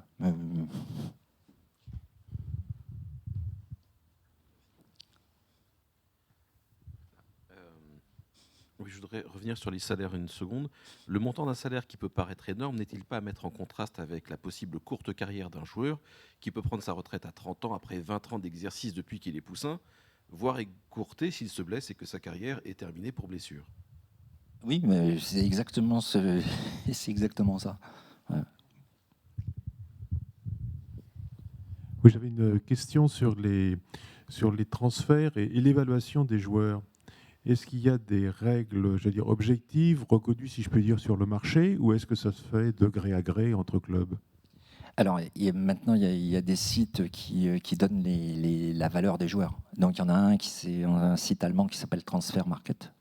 Et puis, en effet, où les joueurs sont évalués. Alors, d'après ce que je sais, c'est que ce genre de site, ils évaluent les joueurs, alors soi-disant d'une façon scientifique, mais c'est beaucoup plus avec des gens qui sont derrière leur ordinateur, qui regardent le joueur, etc.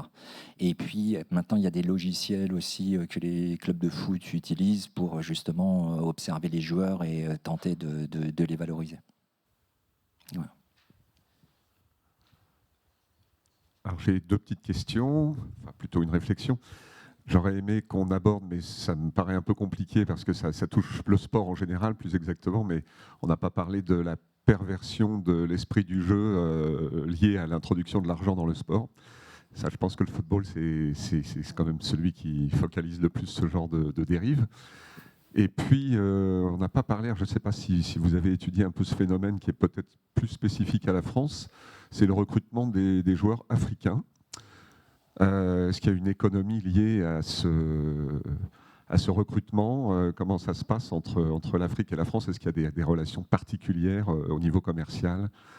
Et est-ce que ce sont des joueurs qui sont peut-être finalement meilleur marché que les joueurs formés en France?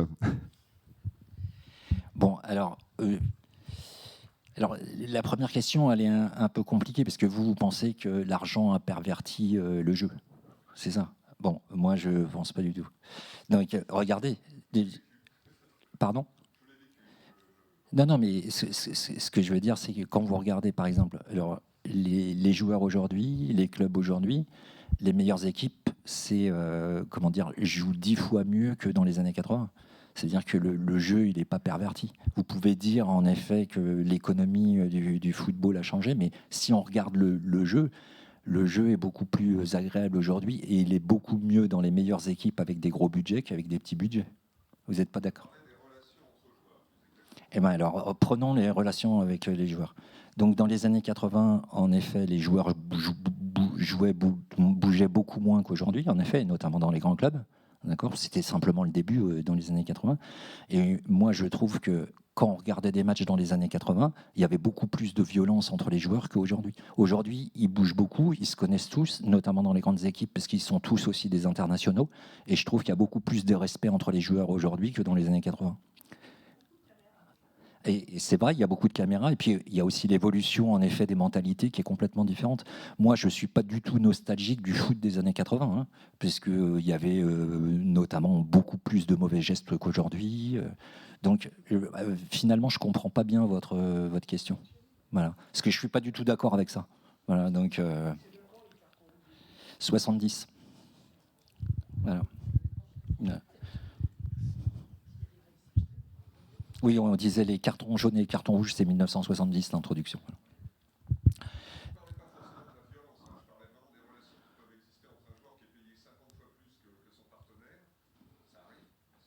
Ouais.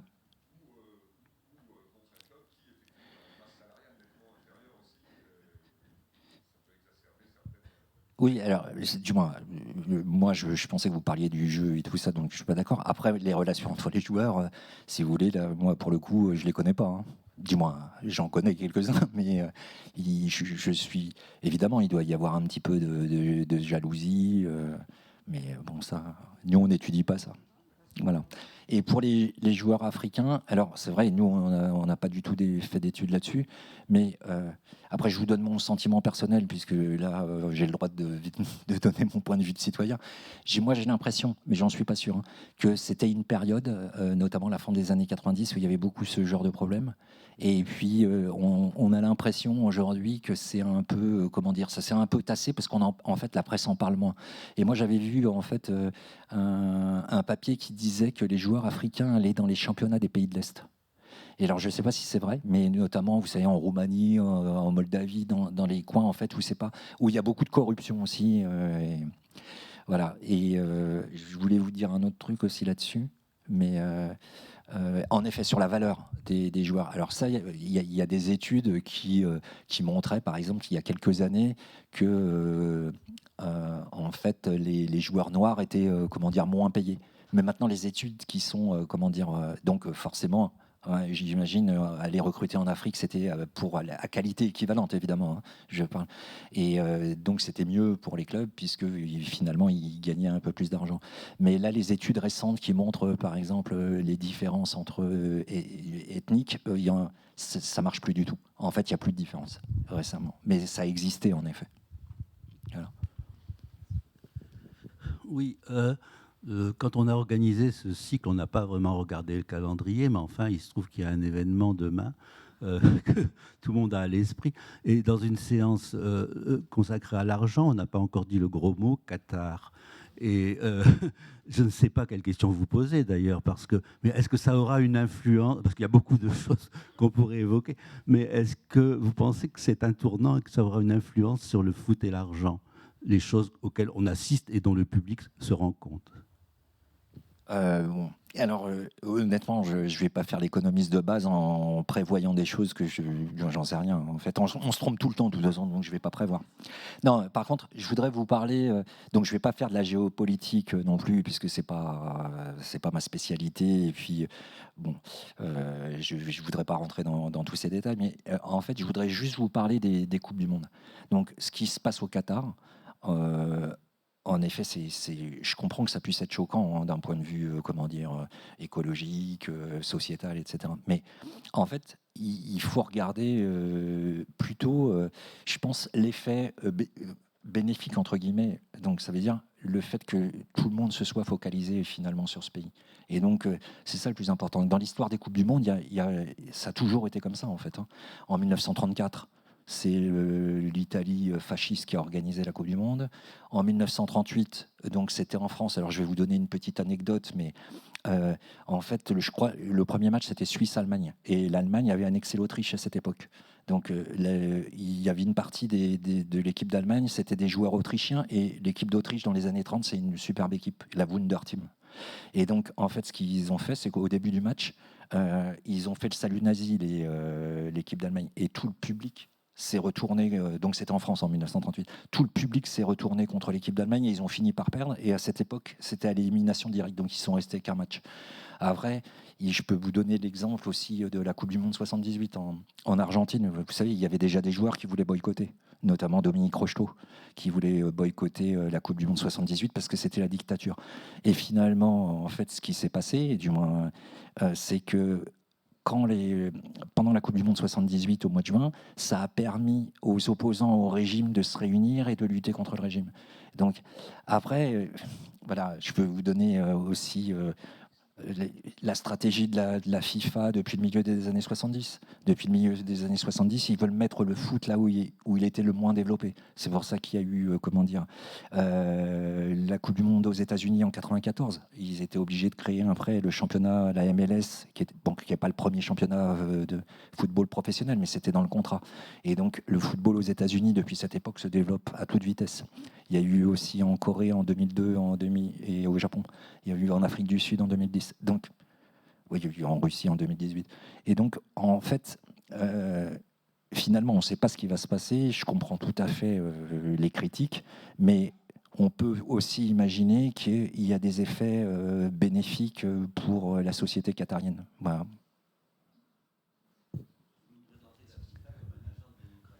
Non. Ah non, c'est pas ce que je veux dire.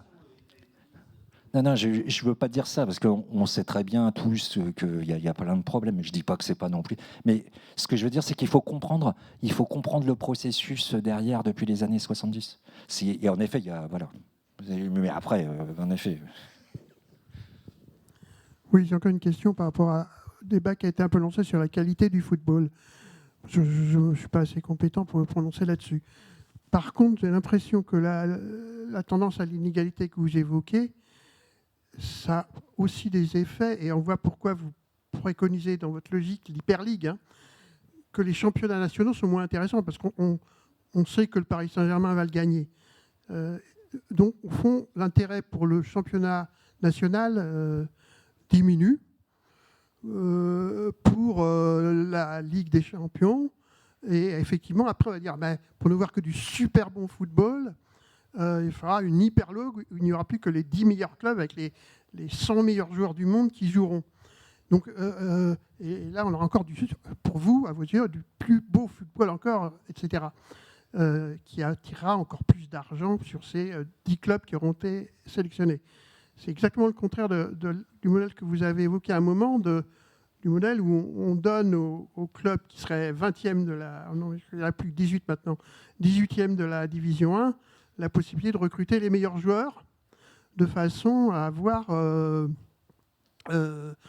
un rééquilibrage du championnat de France, qui serait une perspective à mon sens plus intéressante, parce que dans une certaine mesure, après, c'est une fuite en avant, cette inégalité. C'est une fuite en avant jusqu'à une Hyper League, après une Hyper League. Et je pense que là, le football, ce n'est pas que ça. C'est aussi des clubs dans lesquels il y a des gens dans les stades qui se passionnent pour leur équipe. Donc voilà, voilà, moi j'ai un peu peur de ce système comme ça, et je me demande si le contre-système que vous avez vous-même évoqué dans certains sports, où on renforce les équipes justement un peu dernières, on trouve un système de façon à ce que le championnat national soit plus équilibré, parce que là, le championnat de France, personnellement, moi, il m'intéresse beaucoup moins qu'il y a 30 ans. Et c'est vrai que je m'intéresse plus à la Ligue des Champions. Mais ça m'embête aussi. Parce que, voilà. Et après, on va me dire, intéressez-vous à cette Hyper League où il y aura les 10 meilleurs clubs du monde. Non, voilà, ça me pose des problèmes sur ce qu'est le football. Oui, je comprends. C'est pour ça que, en fait, cette histoire de Super League et de championnat domestique, en fait, il faut trouver un équilibre entre peut-être la création de cette Super League sous l'égide justement très importante de l'UEFA et puis le maintien des championnats nationaux. C'est pour ça qu'à un moment dans le bouquin, quand on parle de Super League, on se dit peut-être une Super League pas tout à fait fermée, avec quand même des équipes qui peuvent l'intégrer à un moment donné. Mais voilà, finalement, moi je suis assez d'accord avec ce que vous dites. Hein, c'est tout un équilibre à trouver, mais voilà, qui est quand même important à réfléchir, parce que quand vous regardez les championnats, les 5 grands championnats, si vous voulez, quand vous regardez sur les 10 dernières années, les équipes qui les remportent, c'est toujours les mêmes, quel que soit le voilà. Donc il y a aussi peut-être, alors même si l'intérêt pour le foot, même si la probabilité de victoire elle est toujours très forte pour le PSG, ça n'empêche pas que les gens aiment regarder le PSG quand même. Vous voyez, c'est pas comme les autres sports en fait. Le foot, ça déchaîne d'autres passions, il y a d'autres sorts que finalement l'incertitude, du moins même si c'est très fort, vous voyez.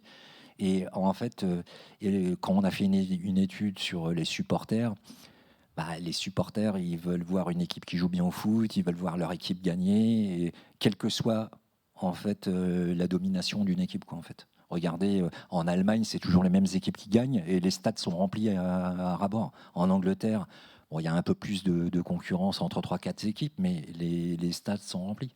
Donc voilà, c'est pour ça qu'il faut trouver, encore une fois, c'est toujours pareil. On peut libéraliser, mais il faut quand même derrière bien légiférer pour ne pas faire n'importe quoi. Et c'est un petit peu ce qu'on a envie, du moins ce qu'on dit dans le livre. Là. Il y a une croissance des inégalités, il y a le foot qui change, il y a un peu plus d'argent d'année en année, et donc il faut à la fois... il faut l'accepter et puis contrôler, quoi, en fait. Voilà. Réguler. Oui, alors moi je voudrais revenir sur la question de la perversion par l'argent et puis la question du foot comme pratique populaire, avec ce que vous avez dit, avec les questions qui ont été posées. Vous avez quand même dit, je crois, que par exemple dès 13 ans, il y avait des choix qui étaient faits en fonction des potentiels transferts futurs, si j'ai bien compris. Hein. Donc ça rejoint un peu la question qui avait été posée sur la manière dont les clubs, y compris les petits clubs, la multitude de petits clubs, finalement, envisagent le foot maintenant. Parce que si on se dit, j'imagine que les présidents doivent penser, ou les présidents, ou je ne sais quoi, hein, les entraîneurs doivent penser, à 12 ans, il est rapide, il est physique, donc il peut être recruté par le club local, donc il y aura un potentiel transfert, etc. etc. Donc moi, il me semble que ça joue quand même, cette question de l'argent, sur la pratique populaire dans le petit club du foot. Enfin, voilà. Et la deuxième chose, ça c'est juste un petit peu de poil à gratter. Ça va peut-être changer la société qatarienne, mais peut-être pas ceux qui travaillent pour le Qatar. Voilà. Merci. Oui, non, mais après, là, je suis d'accord avec vous. Hein. Donc, c'est pas ce que je voulais dire. Je voulais dire que finalement, voilà, toutes ces histoires de boycott, ça se discute parce que voilà, bon, ne rentrons pas dans ce genre de débat. Et alors, non, pour les petits clubs, du moins, ce que je disais tout à l'heure, c'est que la plupart des petits clubs, finalement, ça ne change pas, parce que la plupart des petits clubs, ils ont des joueurs, c'est pour faire jouer les enfants, il n'y a pas de problème. Et après, c'est, en effet, vous avez raison, c'est pour les clubs qui recrutent les meilleurs joueurs du coin. Donc, où les clubs vont chercher.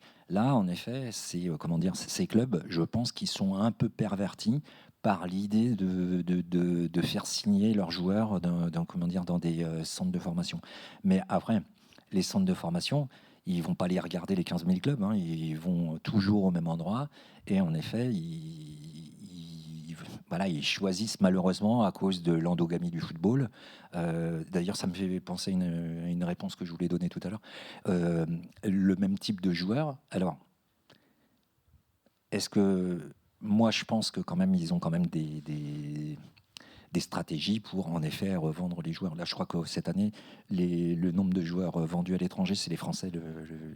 Ils ont dépassé le Brésil. Donc, vous savez, à l'international. Et voilà. Et alors, pour les éducateurs, justement, ça me fait penser à une question qui m'avait été posée tout à l'heure. Voilà. En effet, les éducateurs dans les clubs qui sont susceptibles de faire signer des accords de non-sollicitation au club professionnel, donc les clubs un peu phares de la région, en effet, ont un rôle très important à jouer, et notamment, du moins vis-à-vis de leur propre capacité d'éducateur. Et donc, c'est pour ça qu'il y a des pays maintenant, pour éviter en effet cette perversion, ce qu'ils font, c'est qu'ils changent les éducateurs de catégorie d'une année sur l'autre. Voilà. Et donc, ça permet de voir toutes les catégories et pas d'avoir toujours les mêmes éducateurs qui sont, par exemple, en U13, s'il y a un truc charnière, pour justement les clubs professionnels et finalement aussi rentrer dans un système peut-être un petit peu de contrat avec les clubs professionnels, etc. Et alors, je reviens juste sur le recrutement des clubs professionnels. En France, quand vous allez sur les terrains de foot, vous voyez par exemple les scouts des clubs, ils ont tous la même idée du foot. Donc ça aussi, ça pose un problème, hein, parce qu'on pourrait se dire, en effet, la France est un grand pays formateur, mais si ils recrutaient un petit peu mieux, puisqu'on n'a pas de contrefactuel, parce qu'on ne sait pas comment ça se passerait s'il y avait d'autres modes de recrutement, finalement, ça pose un problème sur le niveau de jeu, même si je trouve que le niveau de jeu, il a grandi. Et en Angleterre, ce qu'ils font pour recruter les jeunes joueurs, c'est qu'ils prennent un panel de personnes avec des idées complètement différentes, pas forcément des gens qui sont spécialistes du foot, et puis ils vont voir les joueurs, et puis chacun donne son avis. En France, c'est pas du tout ça. Quand vous êtes dans un club de foot, où si vous n'avez jamais joué au foot, on ne vous écoute pas, si vous n'avez pas été footballeur professionnel, on ne vous écoute pas, etc. Donc il y a un problème culturel aussi en France lié au foot, voilà, sur le recrutement, qu'il faudrait changer à mon avis. C'est peut-être la réflexion que je voulais faire, et peut-être de ce domaine-là. Je pense qu'il y a deux cultures, quoi. Il y a celle, ce matin on l'a vu, il y a celle du foot sport populaire et comment il doit évoluer avec les contraintes de l'argent, parce que c'est notre monde. Et puis il y a l'économie du foot, c'est en fait l'économie pure, et sinon financière d'ailleurs. Et moi je m'interroge parce que je me dis, on est dans un système extrêmement libéral de l'économie mondiale, et dans le même temps le foot qui veut s'inscrire dans ce système-là, pose quand même des petites contraintes, fair play financier. Donc je pense qu'il y a un mot qui n'a pas été dit, c'était le Qatar, mais il y a un mot qui n'a pas été dit, c'est l'hypocrisie totale du football français, quoi. Alors comment répondre? Non. Alors, je vais répondre sur la mondialisation avec une petite anecdote. Vous voyez, les États-Unis, c'est considéré comme un pays libéral, depuis très longtemps. Et ben, quand vous regardez le système de ces réglementaires de ces ligues sportives, c'est le système soviétique. Tout est réglementé. Donc, finalement, ce que vous dites, c'est qu'en effet, on a toujours l'impression que le sport va s'intégrer dans un système de mondialisation très fort. Mais on peut tout à fait imaginer que, voilà, à un moment donné, on réglemente. C'est un petit peu ce qu'on disait tout à l'heure. Il faut accepter, en effet, la société. Du moins, moi, je pense qu'il faut accepter, voilà, finalement, la société dans laquelle on vit, avec ses défauts, mais réguler fortement pour qu'il n'y ait pas de dérive. Et c'est ça, en fait. Voilà. Donc, c'est important la régulation. Oui, mais non, mais après, non, mais je dis pas que c'est facile. Hein. Je dis simplement que, voilà, vous, c'est visiblement, vous tenez au sport populaire, vous êtes la mondialisation vous gêne, mais voilà, ce que je comprends tout à fait, hein, c'est pas, mais voilà, c'est aussi une réalité économique en dehors du foot. Donc, ce qui est important, c'est d'accepter, du moins, ou de pas accepter, j'en sais rien, de prendre en compte les faits pour pouvoir réglementer au mieux, quoi, en fait, voilà. Oui, bonjour, merci pour cette intervention. Alors moi, je vais être aussi un peu poil à gratter. Je vais même aller un peu plus loin que ce qui a pu être dit jusqu'à présent. Jusqu'à présent, vous avez toujours employé le terme, et c'est certainement le terme consacré, de « on vend des joueurs ». Donc là, je suis un peu étonnée parce que quand j'entends « on vend des joueurs », on vend aussi des êtres humains. Et là, ça me fait bizarre, quoi. Alors, est-ce que c'est le contrat qu'on vend ? Ou est-ce que c'est... ça me fait un peu bizarre. Voilà, c'est pour ça. Oui, non, mais en fait, on vend... Non, mais c'est vrai, en fait, j'avais jamais réalisé à quel point on disait on vend des joueurs comme ça. Mais en effet, oui, voilà, c'est des échanges de contrats, quoi, en fait. Voilà. Oui, dis-moi. C'est en fait les joueurs sur lesquels il y a des transferts, c'est des joueurs qui sont en cours de contrat. Donc voilà. Parce que sinon, quand ils sont libres, il n'y a pas de transaction. Du moins, il y a des transactions, mais il n'y a pas de montant. Oui. Oui, non, mais je suis d'accord. Je dirais plus on vend maintenant.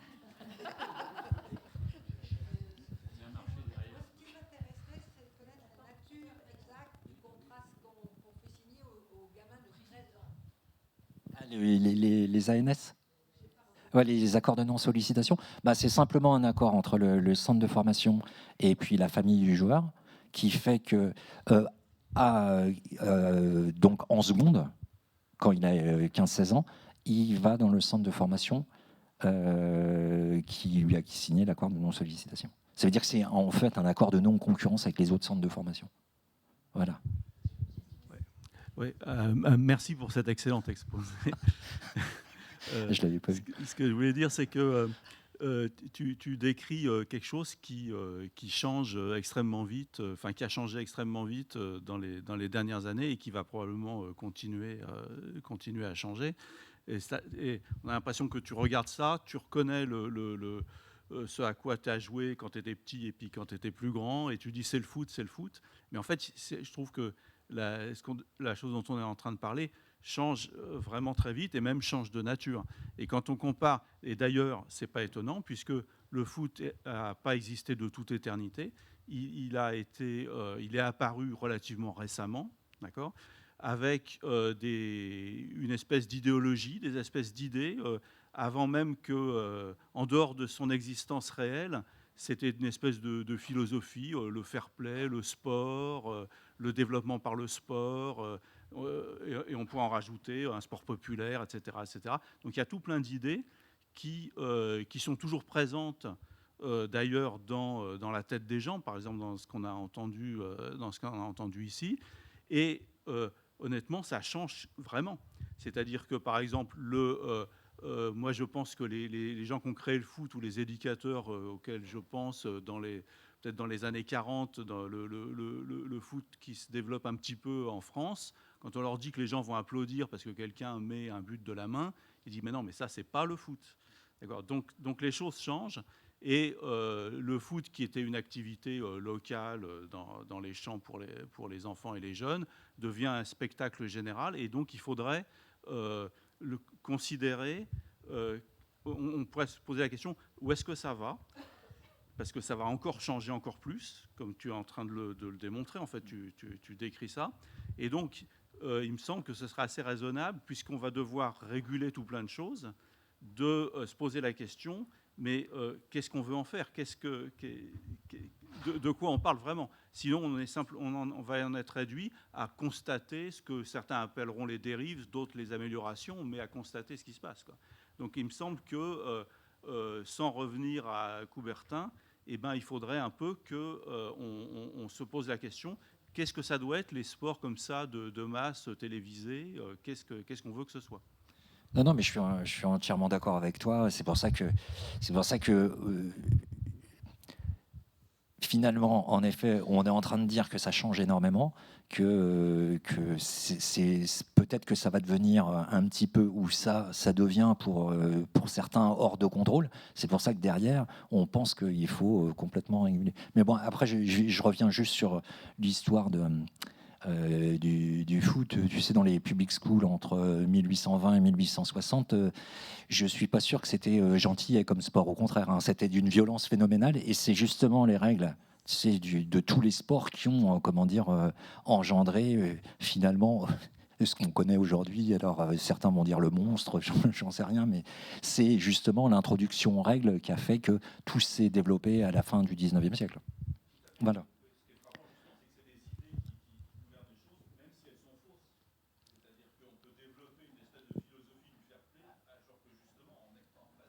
Exactement.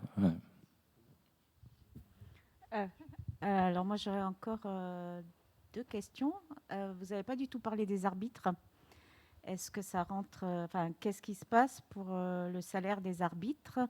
Est-ce qu'ils sont, voilà. Moi c'était juste une question. Peut-être c'est pas votre sujet, mais c'est une question que je me pose parce que l'arbitre joue aussi un rôle. Et puis la deuxième question, qui est une question parce que je n'y connais rien, hein. Ce qu'on appelle le foot business, ça concerne que les grands championnats, c'est quoi exactement? Bon, alors sur les arbitres, c'est vrai qu'on n'a pas étudié les arbitres, mais dans les années 2010, en France, ça a changé puisqu'ils sont passés d'amateurs à professionnels. Donc, bon, ça, on l'a suivi avec l'actualité, mais en effet, après, je ne peux pas vous dire, puisqu'on n'a pas du tout travaillé sur les arbitres. Voilà. Mais en tout cas, en effet, le statut a changé récemment et maintenant, bon, il y a toujours eu des commissions d'arbitrage, etc. Mais là, c'est vraiment, ils font leur métier à temps plein, quoi, en fait. Ouais. Pardon? Oui. Ouais. Alors la formation des arbitres, moi je connais pas bien, mais c'est pareil, elle se fait vraiment chez les jeunes aussi. Non, pas forcément. Non. Et oui, alors sur le business, oui, c'est comme je disais, les 5 grands championnats sur les 211 fédérations, c'est vraiment eux qui concentrent l'ensemble, quasi du moins la plupart de l'argent. Là, moi, j'ai repensé à ça. Il y avait une stat qui était sortie, je crois qu'elle est assez vieille, mais en 2017, mais qui doit être toujours d'actualité dans le monde entier. Il y a 50% des footballeurs qui gagnent moins de $1000, du moins des footballeurs professionnels, hein, qui gagnent moins de $1000 par mois. Donc vous voyez, dans les autres pays, d'ailleurs, on n'entend jamais parler je sais pas, vous entendiez parler du championnat roumain? Non, en fait, et comme je donnais les chiffres, c'est vraiment 65% du budget des 55 fédérations de l'UEFA, le Big Five. Et donc, comme il y a aussi beaucoup moins d'argent, à part un peu aux États-Unis, mais pour d'autres sports, même si le foot commence vraiment à croître énormément, un peu en Asie, en effet, avec les championnats qui augmentent, mais les sommes sont... au Brésil, en effet, il y a des pays d'Amérique du Sud aussi où il y a un petit peu d'argent, mais eux, ils vendent surtout leurs joueurs, les Brésiliens. Ah oui, c'est vrai. Je suis incorrigible. Alors peut-être une dernière question, peut-être en tout cas, merci beaucoup, c'était passionnant.